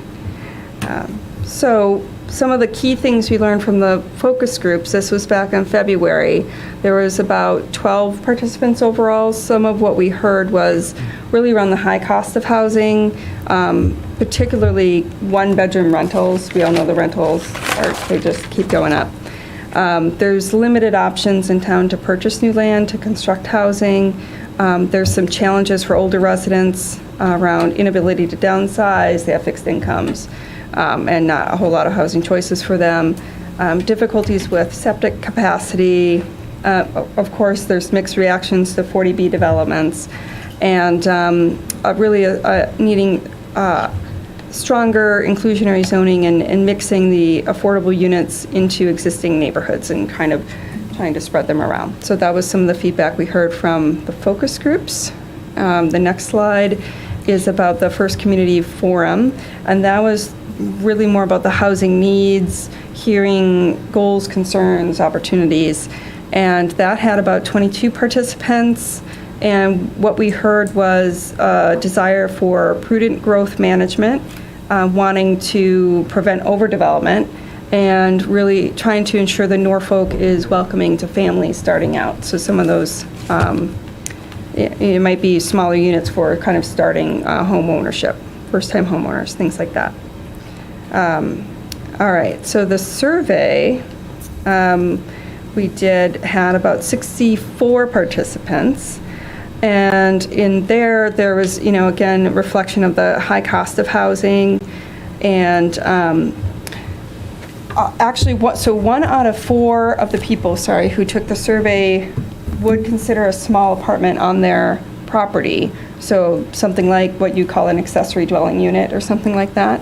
Home issues that they point out were, needing to do renovations, but energy efficiency also, and size was an issue, either being too large or too small. And 40% of them had adult children living with them. 55% of those adult children wouldn't consider living in Norfolk, and mostly that was due to cost. Most of the participants felt it was very important or extremely important to stay in Norfolk, and a similar amount felt that it was important to be in the same home. But 30% of those didn't think it was important, so they wanted to stay in Norfolk, but they didn't necessarily think it was important to stay in the same house. They were willing to kind of move to a different type of home. The preference was for retrofitting their existing homes, but other than other types of housing. But between a third and a fourth, it would consider, like a different type of housing. There was a preference for continuing in a single-family home, but the age-restricted housing was kind of the next highest preference. And it was really 50-50 about those who were considering moving to another community in the next 5 years. And the main concerns were with the taxes and the housing costs. They most felt that Norfolk was most welcoming to new families and least welcoming to low-income renters. So, of course, this is, public perception of those who took the survey, but at least it gives you some indication of what some of the concerns are. All right, so the next slide is on the second public community forum. This one was oriented around kind of testing different goals and strategies options with the public. There were, let's see, how many people did we have at this one? 12 participants. Let me turn off my little indicator there. And the key findings there were there was agreement around wanting to improve the town's water and infrastructure capacity. That was a goal/strategies oriented toward that. There was a common concern on the uncertain financial cost of increasing affordable housing in Norfolk, and both the scattered site program that you have for first-time homebuyers and initiatives to facilitate aging in place had high support. All right, so now we can move on to kind of the housing goals portion of the talk. The first slide is really just touching around that there are state guidelines for what these have to be, and just to point that out and not necessarily dwell on it. So the first housing goal we have is to support the creation of 80 low to moderate income homes in the next 5 years that will qualify to be on the inventory and be affordable to a range of household incomes. And that's, your production goal, right, that you have to have in the plan. The next goal is about addressing your changing local needs. So that would be your aging population, having a greater variety of housing options as alternatives to your single-family homes. We talked a little bit about the needs there. The next goal is around minimizing the impacts of new development by promoting your new housing options in strategic locations and through reuse opportunities. So looking, where you have already identified some sites for it near your town center where you have the capacity for wastewater. The next slide is about supporting older adult residents, veterans, other vulnerable populations by promoting affordable, accessible housing and needed support services. Here we're really talking about kind of referring people to different state or federal programs for those sort of wraparound services, fuel, heating, taxes, transportation.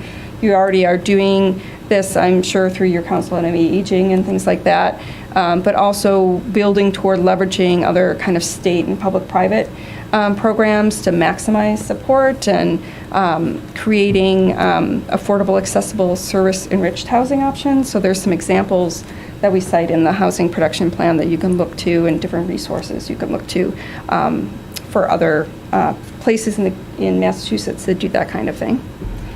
The next goal is about promoting your commercial and residential development to increase the vibrancy in the town center.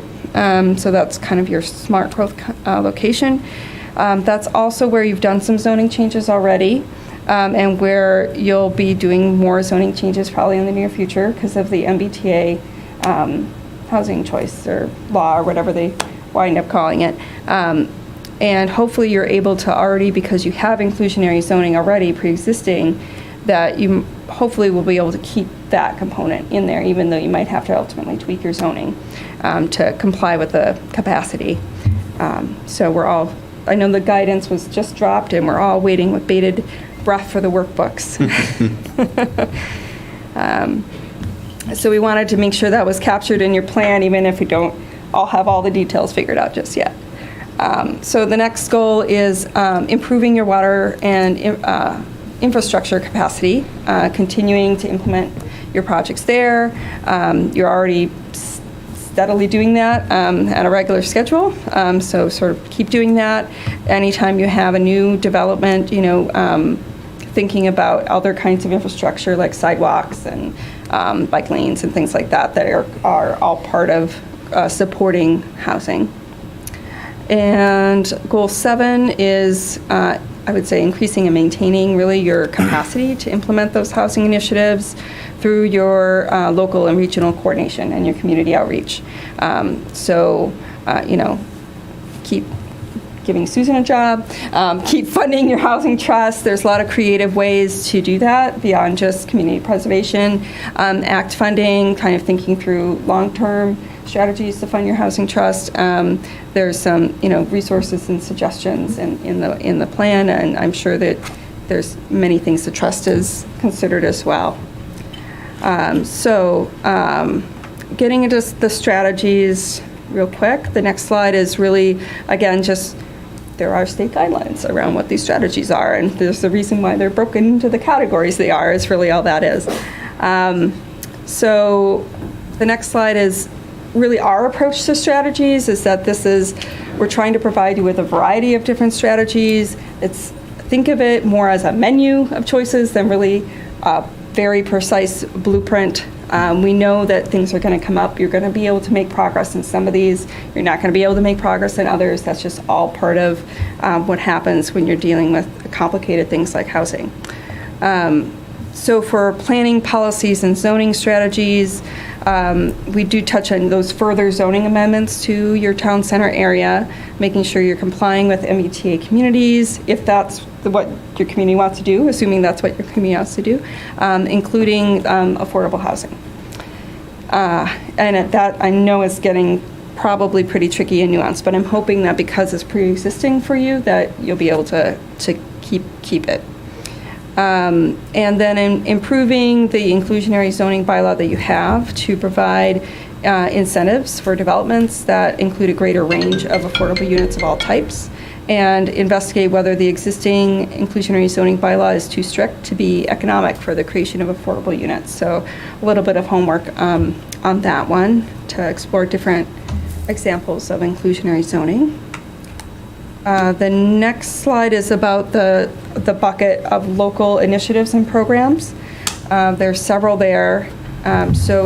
Encouraging affordable housing on your town-owned and tax title lands where that's appropriate. Working with private owners, the Southwood Hospital site, I know you're working on that. And continuing with your Norfolk Municipal Housing Trust, the Scattered Site Program is a great example. You've had a lot of success with that. Researching those programs that offer services to seniors who wish to age in place, such as there's small grants program for accessible improvements and things to your home, making critical repairs, and investigating funding sources for that. Going forward with those improvements to increase your town's water capacity, identifying individual well sites and so on. And that includes the new wastewater facility for the town center. And the last slide for the strategies is around the bucket for capacity, education, and coordination. And that would be continued funding for your affordable housing director position, creating a regular and predictable funding source for your trust, and a 5-year action plan to enhance your trust effectiveness. So that could be CPA, that could be inclusionary zoning payments, that could be ARPA funds, that could be community development block grant funds, that could be, if you really wanted to get creative, a local option for a real estate tax transfer. I mean, there's lots of examples. And finally, developing and maintaining relationships with local and regional housing developers to pursue collaborative initiatives for housing production. And that is the whirlwind tour. Your housing production plan. Thank you. Happy to take your questions. Thank you for your time tonight and your energy throughout this whole process. Is there anything I can answer for you? Any thoughts? That was pretty thorough. So you put in there 5 years, we should set a goal to add 80 units. Is that right? How many units do we add right now per year? It really depends on, so what happens when a 40B is permitted is it goes on to the SHI inventory the day that the town clerk stamps it. If those units aren't built and sold after a year, they fall off. So it's a constant chase, if you will, of making sure that everything stays on. We just, I just received from the state the subsidized housing inventory, which is where all of that is tracked, not just the affordable units that come to us through 40Bs or the single-family homes that the trust purchases, but it's our housing authorities, it's some residential homes. So we're tracking that every year. It really kind of depends on the timing. You know, right now I've sold units for the Enclave, that 4 units, they'll be going on. You know, there'll be 10 total there that went on initially but fell off because it's been too much time. So it's really difficult to tell you a specific number that we put on each year. This is a hefty goal. Well, that's where I'm heading. That said, there are 53 units or so in the pipeline right now. Okay. So that's... Yeah, I was just trying to get to, okay, what is an average number? I mean... That is a lofty goal. We will work hard to continue to get there. But that's where having a housing production plan comes into play. You know, we are a town that is looked at as being a very active affordable housing trust. Many communities our size and smaller still haven't brought on housing trusts. So I think that's helpful for you. Let's say if something came to town that this board and the zoning board of appeals felt strongly was too big of a project or too much of a project. If you're working towards your goals, I think you may get a little bit more support from the state than if you're a town that doesn't have a housing production plan and hasn't produced, you know. So for single family units, up until the real estate market got crazy, we typically did between 3 to 4 a year. So we've done, since 2013, we've done 18 single family units. And we really haven't done any in the last 2 years. We did one 2 years ago, I think. So we're hoping that the change in the market helps us kind of get back into that. And I am working on looking into what some towns are doing to help seniors age in place. You know, potentially there's maybe some opera funds that we could use to get that rolling. But we need to kind of outline what that program would be. And one of our developments I do want to bring to everybody's attention, the 194 Main Street project, which is called the Residences at Norfolk, does have some smaller units that will be affordable units. They are not all 3-bedroom units. So there will be, I believe, some 1 and 2s there. So that will kind of help us in that way. But again, it's a tricky line to walk, because you can't do, a 40B developer can't come in and say, I want all 2-bedroom units, because that's looked upon as being discriminatory against families. But yet we have a tremendous need for smaller units for our aging population. So it's really a balancing act. Thank you. Any other questions? Questions from our participants on Zoom? Do we have any hands? No. Okay. Great. And our motion is really easy. Great. Great. Could you write it down for him? So what's the motion, Rich? Go ahead. Is to vote to approve the housing production plan update. Okay. 2022, we should say. A motion to approve the 2022 housing production plan update. Do I have a Did I second? nail it? You got it. All right. I'll second that. Okay. All those in favor? Aye. Aye. Carries unanimously. Thank you. Thank you. Thank you all. Thank you for the work. Have a good evening. Thanks, Likewise. Rich. Yes. Thank you. Thanks, Beth.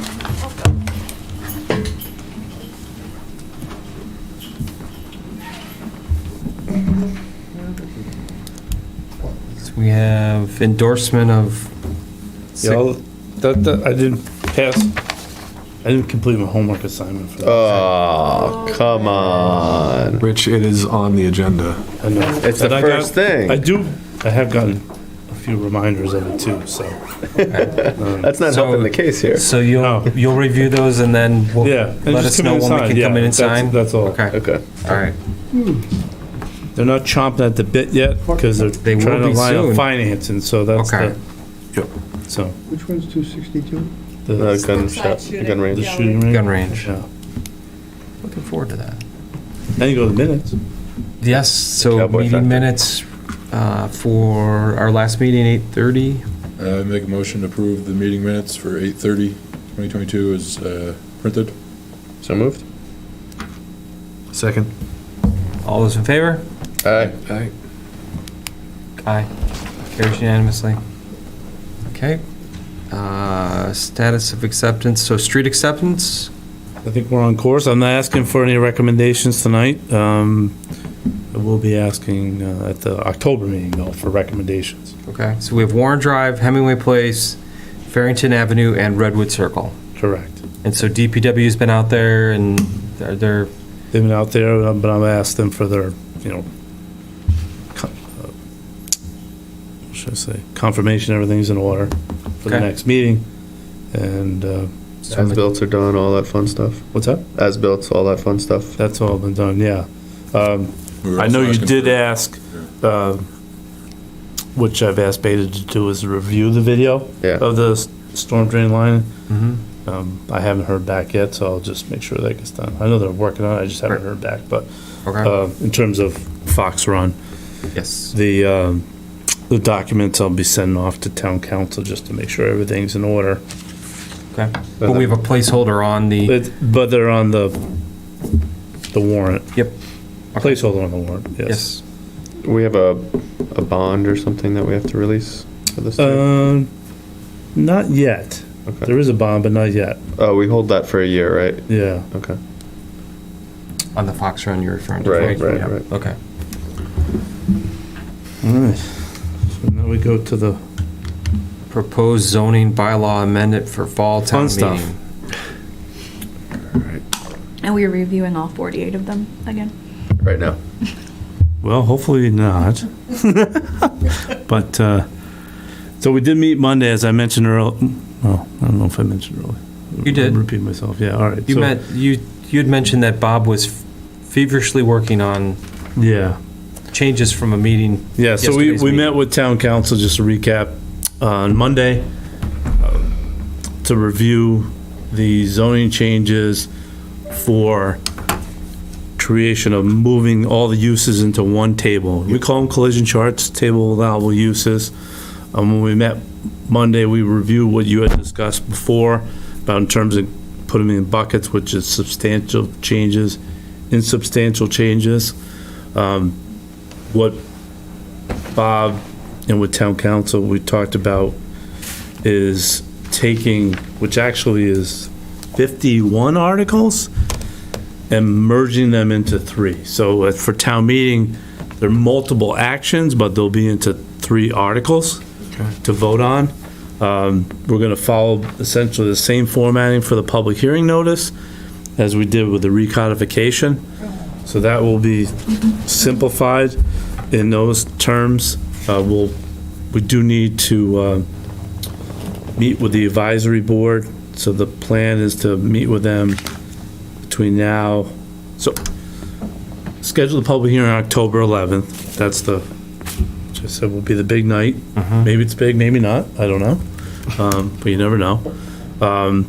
Meet with advisory the following evening to provide then the recommendations of the board. But prior to that is get on their agenda just to give an overview of what's entailed and what the purpose and scope of it is in relation to this. But then also talk about the other articles, which I'll talk about, which is the zoning change for the map for the B1 that you discussed. Yep. I put into article form with a map that's in the share drive. And then I took the changes to the C4 district, which was River's Edge, converted them into article form. And for your sponsorship, I would talk about them as well in terms of with the advisory board to let them know. And that kind of the big summary. So for tonight, the big vote is to sponsor all these changes to be placed on the warrant. We can, so it's to sponsor the changes, but they don't have to be finalized tonight. No, they're not going to be finalized because they're actually going to be, well, first of all, there's, like I said, 51 articles. They got to be squashed down into 3. So you're asking us to sponsor the 3, or I'm asking you to sponsor the whole group. But do we have to go through the 57 individually, or can we just treat these as 3 different? I'm going to ask you to treat the bundle. Yeah, okay, good. I like that. Sponsor the bundle. Sponsor the bundle, and then we'll work to get it with council in terms of reducing it to 3 articles. And then you'll have the hearing in October on them. And I think it's important to let you know, I don't, cross our fingers, the Attorney General has been granted an extension to review articles from the spring. So technically at this point, we haven't gotten a word that our recodification that we did in the spring has passed through the AG's office. So we are taking a little, maybe a big leap, not sure, hopefully not a big leap. So by November 3rd, we hear back. That's her deadline, is her in this case, so just to report back to us. And then for town meeting on November 15th, that we know, okay, we're good to go. We might have to IP if something comes up in between. Right. So this is going to be based off the new code in terms of the section 310, blah, blah, blah. Right. It's not the old. So all these bylaws that we're proposing are all making an assumption that the recodification's been approved. Now, if it's not approved, we'll know on just November 3rd, and we'll have to figure out how to proceed. But yeah, we got to move forward. We can't just not do anything, right? So we have to move forward assuming that it was approved, and if it didn't get approved, well, we got bigger problems, right? Yes.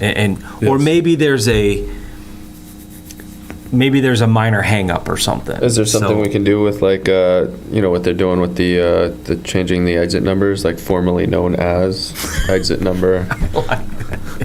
We've got D2 over here, but formerly known as B5. Old exit 17. Old exit. Right, yeah. We are going to do that for town meeting, though, just part of the discussion, so for residents to know that this is, so that will be a handout that we need to provide, kind of a tutorial on what's going on. God. That's going to be. So this is already spelling disaster. So I'm putting another scenario in here. What if the AG extends it again? So right now they're supposed to make a decision by November 3rd. What if they extend it another 2 months? Can we at town meeting? So we granted, they asked for the extension, we granted it. They're on a 90-day. Okay. Yeah, so I think we'd say, yeah. We need to know because we have a town meeting and we have, okay. Yeah. Okay. Yeah. Okay. No more No more extensions. No more kicking, Yeah. right, no more kicking the can down the road, okay.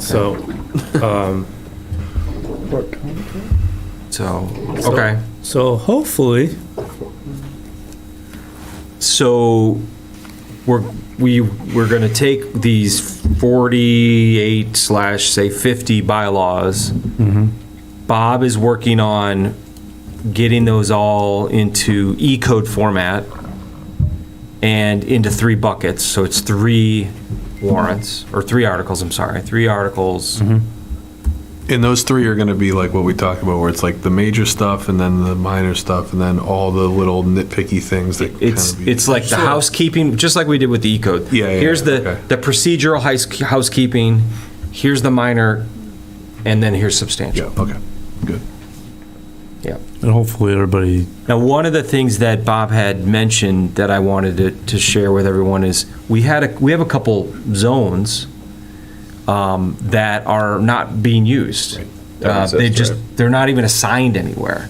So town council recommended that we take those off this master chart, put them down below and says reserved for future use. Yeah. And that way, when we do find that we want to reuse it, we put it back on the chart, but then we need to go through everything. Right. That way, there's not this zone on the chart that's got some assignments to it, and we're like, okay, I think we could reuse this, and it might fit, but we're gonna have to make some changes. This way, it's like, all right, we have this new zone, here it is, here's what it's gonna be assigned to. So I thought that was a good solution and a good housekeeping measure to, hey, why are we making assignments, zoning assignments? It adds more clarity to the table. Yeah. and just for visually, you see, we added the nose, but that was one of the things that. Thank you. So much So, better. Yes. The one thing that town council is going to ask E-code, because E-code is the one that we use for recodification. I don't know if you remember all, but in their programming, the capitalization of what is defined went away. And so I think everybody was pretty accustomed to having that. Yeah. Was a little disappointed. So that's kind of the downside of the And E-code. it's not hyperlinked or anything either, right? It's just. No, I don't think it is hyperlinked. Yeah. It's searchable though, but yeah, that's the. So how about bold? I mean, I feel like they've got to have something. There's no bold either. They're still working towards Web 2.0. Yeah, so. Okay. So that's, so. Can we go back?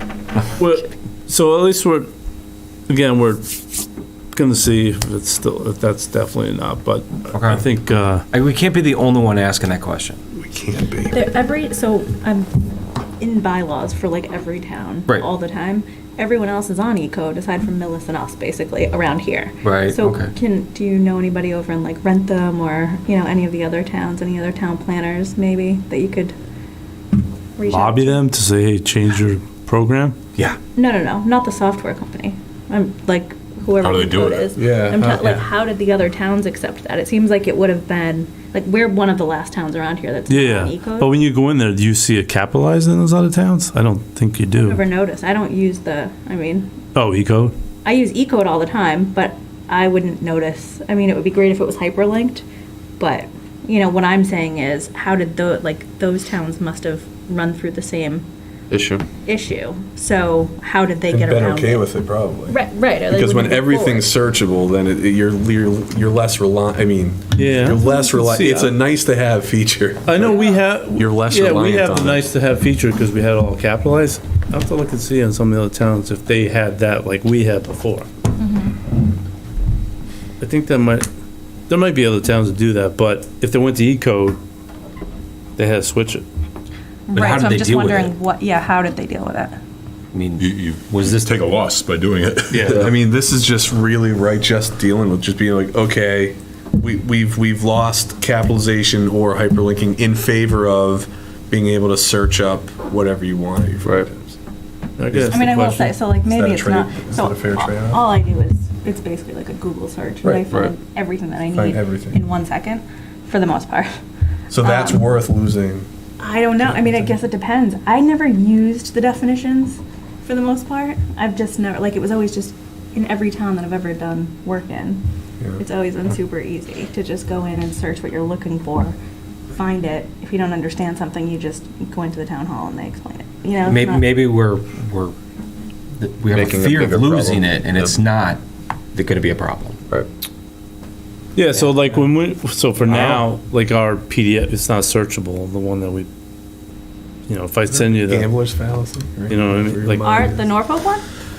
well, the one that's posted right now isn't, so. I couldn't actually I- find one on the website, to be honest. I don't know since the website was changed over, but previously it was a searchable PDF. Yeah. Because it's not a scanned document, it was just converted to PDF. Our previous one? Yes. Yeah. I was able to Control F and find things. Like I Millis must is have just a- scanned in and you can't. You must have a really old, Brutal. a scanned version. Do I need an updated version of Adobe to be able to search? We need. No, I did it right in a the Chrome version of browser. Adobe better than. It's just like, it would have been probably On the in webpage. Word and then converted to PDF to finalize it so that nobody can Spent all edit this it. money on Ecode and we could have just used Adobe. But every other town is I'm already joking. on Ecode. I'm joking. No, Ecode's No, much we should be on better. Ecode. Yeah, well, I don't know, I have to ask the question, but I do know that that was one of the, no, we don't do, and Ecode does it across the country, it's not just in Massachusetts, Yeah. but, so, At the end of the day, capitalization's not the biggest deal. it's not, no, it's just learning something different. I mean, it's searchable, so it's kind of Right. like, but you said it was already searchable, I guess I don't profess to be, this is not my, Yeah, I mean, it's certainly easier in software form, but I don't like paper or When- anything. Like, I'm just, When I moved here, the PDF bylaws were not searchable. And Anthony Drury changed them to searchable. That in itself was great, because now you could, inside of a PDF, search for what you're looking for. Yeah. We're talking about like the next great leap, I think. Right. So, yeah. so now that I've thought through it for the last 2 minutes, okay, I'm okay with losing the the. And Anthony was kind of the champion behind going this, help. Yeah, we were on the town government study Right, committee. to move this We to this. presented it Yeah, to select yeah, board and they so, signed up. Yeah. Well, we learned a little bit more about the bylaw, but so in terms of. Right. Okay, so we have the zoning bylaws for the section D2 schedule and use regulations. And you also have in here the bylaws for sign regs, but we haven't really done anything with that. No. Yet. No, it's just a So- placeholder.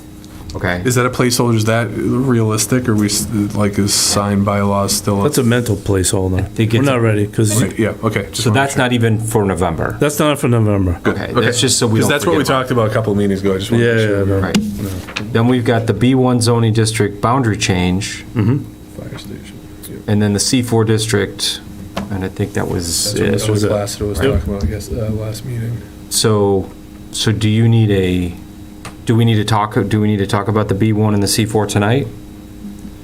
I know you have them in our, We do in terms of, well, I need a vote. But you do need to talk about it, because I want to have that vote to send them on. To be placed on the warrant, because you actually, let me see. Well, we know the B1 zoning district went in depth after all the fire department meetings, right? Yeah, we've discussed that. right. A lot. Tommy's building is just a matter of changing a restaurant to a mixed use. Right. In the building. With a height change. Yeah, with the height change. Yep. Yeah. And we talked about that, I think, pretty Right. clearly last meeting. Last meeting. Correct. So what's on the screen is that's the, Right, yeah. and put the date in, Yep. put the map, that's it.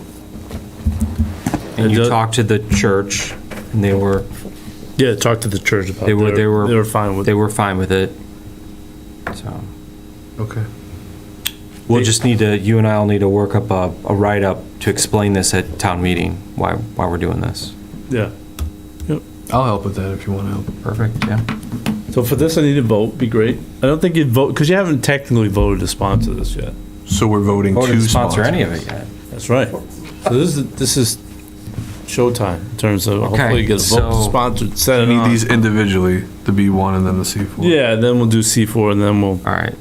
So we need I'll entertain a motion to support and sponsor the zoning bylaws, section D2, schedule and use regulations. The whole package. oh, you want to take with that one first? Go ahead, that's great. Yeah. Well, that's on the list. I'm going down the list. Oh, awesome, thank you. So moved. I have a second? Can I ask a question? first? Yes. It sounds and it looks like we're still having 46 articles, but there'll be bundled certain numbers together as minor or language or more Yes. substantial. Yes. Yep, they will be bundled. So we're essentially voting in sponsorship of all, regardless of how they're Organization. bundled. It's We a are, project of. Right, sponsoring that whole package, the whole, all of them, and knowing that they have to be bundled together into roughly 3. okay, I'll second that. And we haven't seen any of it. We've seen. Well, we've seen all the individual ones. Right. We but just haven't seen how it's this. being bundled. Right. And it's going to be similar to what, I think it's read. Let's just say, hypothetically, there's something catastrophic that eats away in here. Like, can we remove sponsorship, or should we just wipe our hands clean of something? Like, how does that work? If we're sponsoring as is, or the idea of. So if you have a buyer's remorse, so to speak. Yeah. You could IP it if you want. On the floor. Okay. You can just, it's a public hearing, and you can IP it. What is IP? Indefinitely postponed. Indefinitely postponed. Thank you. Yeah. You can also, even so much as it could get to town meeting floor before, night of town meeting, if you wanted to, you could do that. I mean, just to be clear, I'm for this. I just, there's so much in the air. Like, I think what Eric is getting at, there's 47 of these things, or 50, or however many it's at right now. So we're pretty sure we're okay with these, but we don't know, like, the definite final version of But this. you're not voting on them now, you just will put. Right, put yeah, the we're name, just, what's the name to it. right, yeah, okay. You're voting for step 1. Right. Okay. I'll call step 2 is when you vote to recommend them. Okay. If you have, so just as a future meeting, October meeting, if you're really not too warm and fuzzy, then you probably don't want to, I wouldn't want to have you vote to not recommend it, because then if you do that, then we can't, then it's got to go to town meeting, and it has to pass then, otherwise you can't bring it back. So Isn't the more important, I mean, obviously town meeting is important, that's where it's going to be voted on, but before it gets there, it goes to the advisory board, right? And so they're basically making the recommendation whether residents should vote on something or not. Right. Does that leave enough time for them to go back and forth and get it how, it's acceptable to them? Because we're only, 6 weeks out? We're 2 months, about 8, right? We're about 8 weeks. And then we're meeting in another month. Right. So And they still have to meet with advisory, and that's just a few weeks. to And them. then the select Advisory board would has to get in on all this Yeah, too. right. Right. So I think the sponsorship is the first step. We're Yeah. sponsoring it so that it can go to the select board and advisory board to start the process. But I think, But we can't start the process until No. we've reviewed it and Right. recommended it. Right. I mean, I Until we do sat in step one of the 2. advisory board, when I was trying to decide if I wanted to be on the advisory board or planning board, so I sat in their meeting that happened to be the day of. I remember that one. Yeah. That was tense. Yeah. Mostly because it sounded like maybe they were, they knew about articles, but there were questions that they still had that were outstanding. They weren't happy that they hadn't received the answers yet. Right. And it was just badly timed. Right. They didn't have enough time. So, It seems like it's always crunch time. I'll always be crunch honest. time. It's always, it Many seems times they like, vote before we have a hearing. yeah, there's always crunch time. That's the last 6 weeks. but it seems like, I mean, if I were them, I wouldn't want to vote on something that's just like an idea of what could be. Like, we all sat through for 3 Right. hours, but I think, to Gary's point, we haven't seen it written, so now they're going to go to advisory, and now they're going to see it written before we do.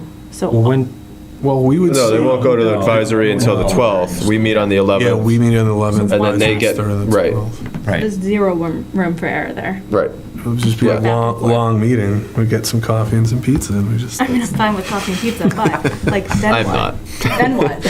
what's that? Then one day later, they're on the schedule, so it means everything has to be figured out the night before, right? I totally get what you're saying.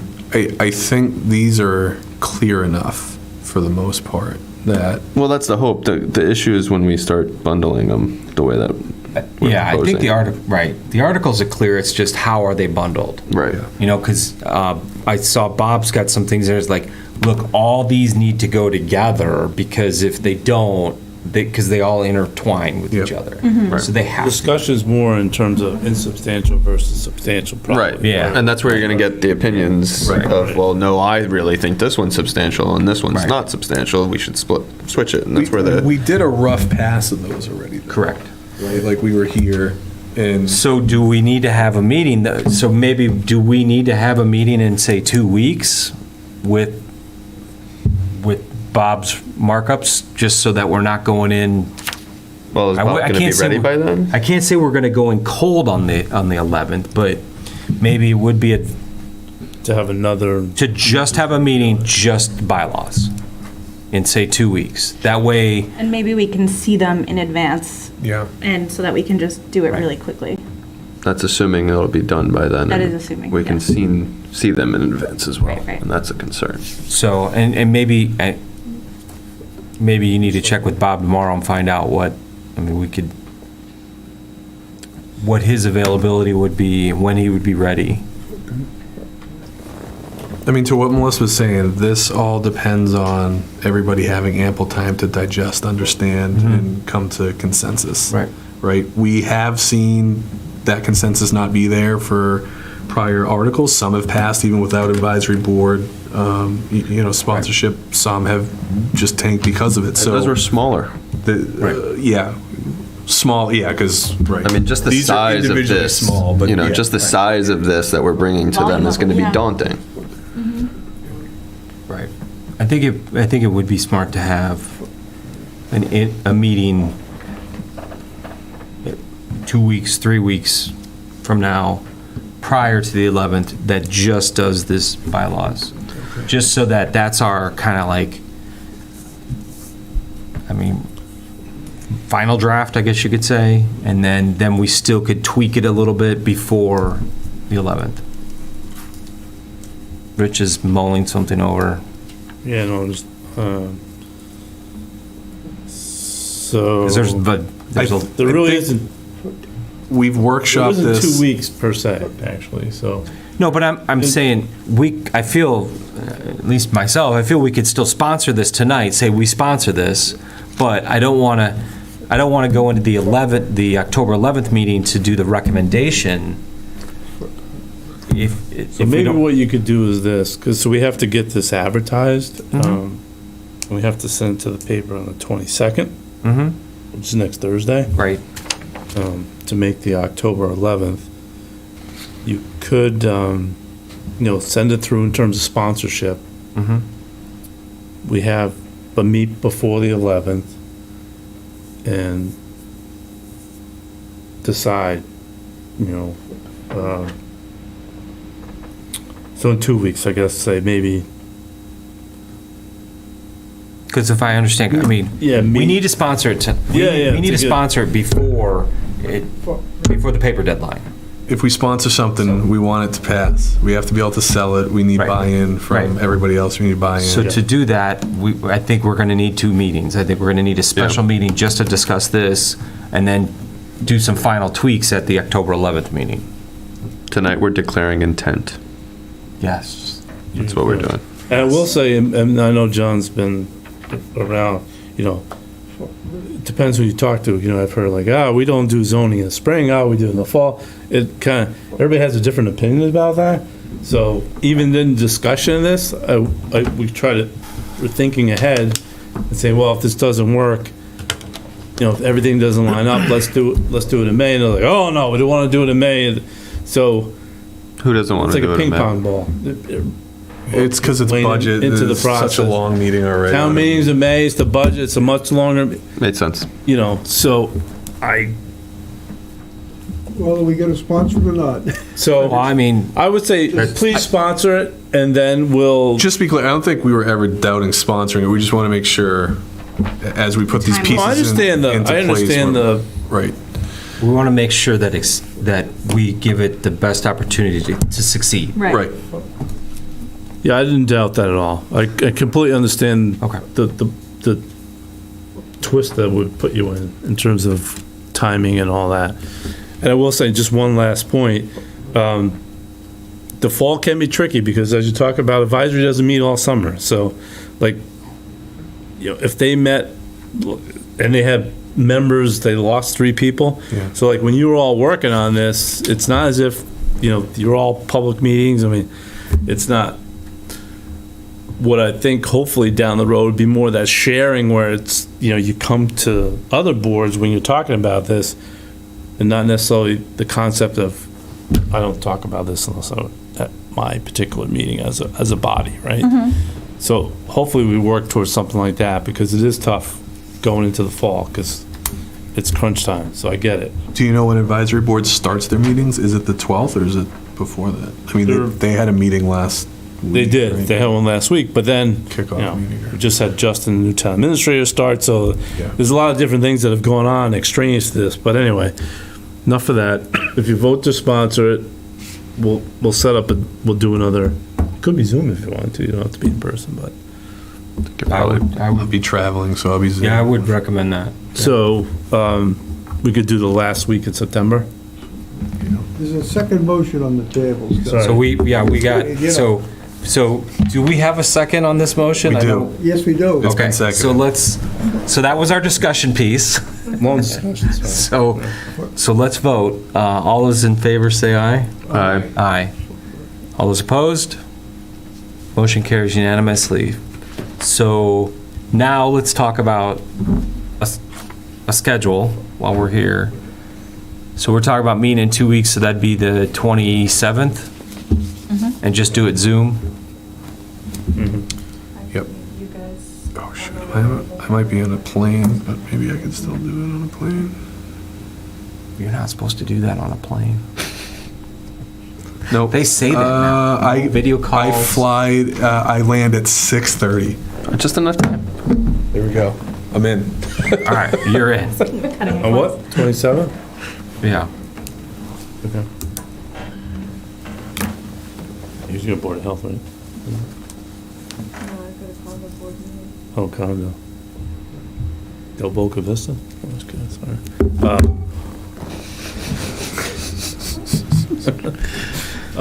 That's fine. Yeah, we'll just take. Okay. Does that work for It's on the calendar. John's favorite topic? Does it work for everything else? Is that in 2 weeks? Does that work? stay awake. Yeah, I may be here, may not. I'm not Okay, sure. we're gonna do Zoom. Right now, if the temperature goes up 2 more degrees, I'm out of here. Okay, let's hurry up. All right. So I let's. start at 4:30 in the morning, so. Okay. We're gonna go through this, or? Yes. you're So we're all done. You're gonna be done. So So September 27th. September 27th. I'll be So there. All right, excellent. So then we got the B1, the C4. yeah. So any other discussion on the B1 before we make a motion to sponsor? No, that was good. I like the way they had presented everything for that Okay. meeting. So I'll entertain a motion to sponsor the B1 zoning district boundary change for the fire station project. So moved. Second. Okay. All those in favor? Aye. Aye. All those opposed? Carries unanimously. Any further discussion on the C4 district to amend the fire station? Do you want to bring that up, Rich? See what I don't know if we ever saw the changes, did we? There was a, I know you have them in our folder. There it is. Yeah, there was language that we had up on the screen last. Yep, that's right. It was just adding that one. I just that one took bolded. Yeah, I just took what was in that letter and put it into the E-code section. So. Yep. So. 3 seconds. If everything goes through on the other piece, we'll have the article, town council, to tweak this to fall into the changes, because we would be, if everything else goes that we just talked about, this use will go into the use table, so we'll have the article structured, so. Okay. If one passes, it goes So into someone the- will have to write it. Yeah, town council will write the article language. Okay, all right. Any other discussion on this? Okay. I'll entertain a motion to sponsor the C4 district, amend K4B, 4D, building height, and K7A allowed uses. So moved. Second. Okay. All those in favor? Aye. All those opposed? Carries unanimously. Any other zoning? No more zoning. Okay. We're skipping the signs? Yeah, but that's just a placeholder so we don't forget Just about making it. sure. Yeah. But we've got enough for this fall. Were we going to create a, no, we'll talk about it later. Never mind. No. Keep going. No. No. About the signs? Yeah. subcommittee? Yeah. Yes, Oh. but not, But not now. Not We don't now. have to go into Yes, it now. right. But I did chat with Jen Cody after the meeting Oh, here. nice. And I just kind of went through, I had some different like signage and lighting that I found online and on like the best main streets in America, Hudson, Mass, one like top 25. So I went through some of the signs that they allow, and then how that contrasted with what we allow currently, and just said maybe we could kind of like slowly, get into the lights, and maybe we could limit the lumens or whatever it may be. But I showed her a bunch of different options. She was like, all of that, I would agree with any of that. We just need something. Yeah. Here's the funny part. I went to go meet her at her dance studio. I couldn't find it. Because lack of I had to signage? call her- Lack of signage. I had to call her and say, I know that you're in this building. Where are you? And she was like, this is why you're here. Wow. Interesting. Irony. There was also maybe some confusion because I looked up all of our bylaws before meeting with her just to get some more information from the, she's on the Norfolk Small Business. Yes. Well, SBA, yeah. So just to get some more information from their perspective, they've offered, I said we might have to do a subcommittee. We're not really sure. It's probably not going to be on the warrant coming up because we need to do it right and be able to, maybe have some designs or, work with the design review board, whoever it may be, just to get some thoughts, ideas, processes, minimum viable product, if you will. Right. For what we can do as a V1, no promises, but if we do, we put together a solid presentation and everybody's in agreement and the small business owners agree, then maybe we could put something forward that's like a baby step. But she also didn't know, you can actually have lights right now, white lights on your business signs according to our bylaws, and she was told that she could not. And I was like, well, it's right here. So Yeah. you could bring it in and show Yeah, I them think the contention's more from backlighting perspective, like She said, internal no, she has lighting. no lights. Yeah, no, she should. Yeah, She's definitely allowed to have some lights. Right. So she was Right. told that she could not. And I was Oh. like, okay, well, here's the piece of paper Right. that says you can, so you can figure that out. But anyway, so I did meet with her. I told her that, super beginning stages, we're talking about a subcommittee. Just wanted to get some more information from her and see if she would just look at the, few designs that I had that I was thinking would be probably agreeable. Not crazy, not Vegas, nothing like Right. that. Times Square. So I have all that stuff that I can go through with you guys another day, but I did meet with her. Just so I didn't mean to jump on terms of the subcommittee, but yes, subcommittee, but we were going to do it not as formally structured as we did the B1. So a couple members of the board, we can be more agile, meet, go over things, and then come back to the board. Right. That's all. That's Yeah, that real. would save a lot of time, I think. So that was all I wanted to say in terms of that, but yes, a subcommittee, but a couple members, so we don't have to get into the formal nuances, open meeting, all that, so. So the 11th is gonna be busy because we advertised changing the rules and regs for E-code. That's it, just let you know, that's the case. Wastewater, I really don't have any, in terms of update for you, in terms of tonight. I'm waiting to hear back from the hydrogeologist on the report, so hopefully we'll have something for the October meeting. See how the agenda goes, might not have much time to talk about it, but anyway. Didn't we just What's that? Didn't we just put the fire station back on there also? Yeah, the fire station's back on there. Right, so the fire station's on at 7, so then the E-code will be 7:30? I'll let you figure. I mean, it's gonna be at least 30 minutes at the fire station. No. Yeah, we'll figure it, yeah. Okay. Yeah. I don't know, whatever you think. Yeah. Master plans due Monday, September 19th. No questions? The master plan is due, or the RFP. Oh, the RFP. The RFP. I'm sorry. The The RFP. responses to the RFP are due Monday. Correct, Monday. Okay. I have 0 questions. That doesn't mean we don't have any responses, but I have no. So I have no. have you received any response? No. You said deadline's Monday, you've received 0 responses, 0 questions. That's not very promising. 0. Do you have, so in the RFP, was there an intent to respond deadline? Where they had to let you No, know no, that they would? no. Okay, so we don't know. No, it's always a deadline. The deadline, I mean, Usually there's an intent to respond, so you let whoever puts out the RFP, you send an email, or usually it's an Thinking email. about it. Like, saying, yes, I will be responding. Maybe we could add that to the third time around. Yeah. Yeah. We might. I've never done it that way, but it's interesting.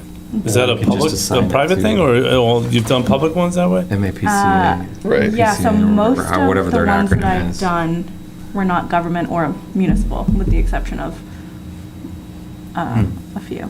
That's interesting. Yeah, but they would always say, give me, I need to know by this date. Well, don't feel too bad. They didn't get any responses for the school either, so, For the school, like for the feasibility study? yeah. Why?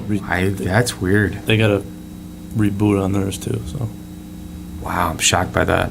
Really shocked. But anyway, then in terms of Southwood, I spoke to Josh Fiala.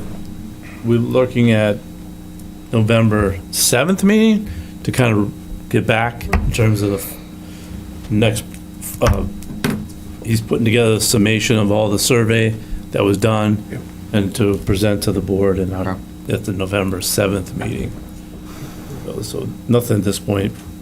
I already told him October's jammed up, so that's not gonna work. And I think the sense from everybody through the whole process was not to, go to a rapid pace on this thing, to take time, so. Yeah. Yep. What was I thought there was a funding deadline that had to be completed. No, so the great news is they decided to give us the money. Nice. So they changed, they wanted to clear their books, so, they've already forwarded us the funding, so the money's in the bank. So, the deadline, we just gotta report back to them, but the deadline, they changed what they wanted, in terms of, they've done it with a couple We were kind of grants. rushing to get to Yeah. that, right? There's a couple grants that they've forward funded the towns their money and not to get it off their books. So. Yeah. We're not, that happened, actually the master plan's the same way. So we got the money in the bank as well, so. Okay. So. Any other updates? No, that's it. So, and then next meeting is, well, we said next meeting is going to be the 27th, September 27th, Zoom only, and it's only going to be bylaws. Correct. And so if Bob could get us something a few days in advance to review. Well, I'll talk to council, because council's doing some of the drafting. Right, because too, council's so- doing some of it too, so. Right. We don't want it, just give us a couple days to review. Yes. And then we'll do it by Zoom. All right. Anything else? Any unanticipated new business? I'll entertain a motion to adjourn. Anything from Karen? Oh, anything? Well, we have a motion on the floor, so, can I get a Second. second? All right, all those in favor? Aye. All those opposed? Motion carries unanimously. Thank you. We're done.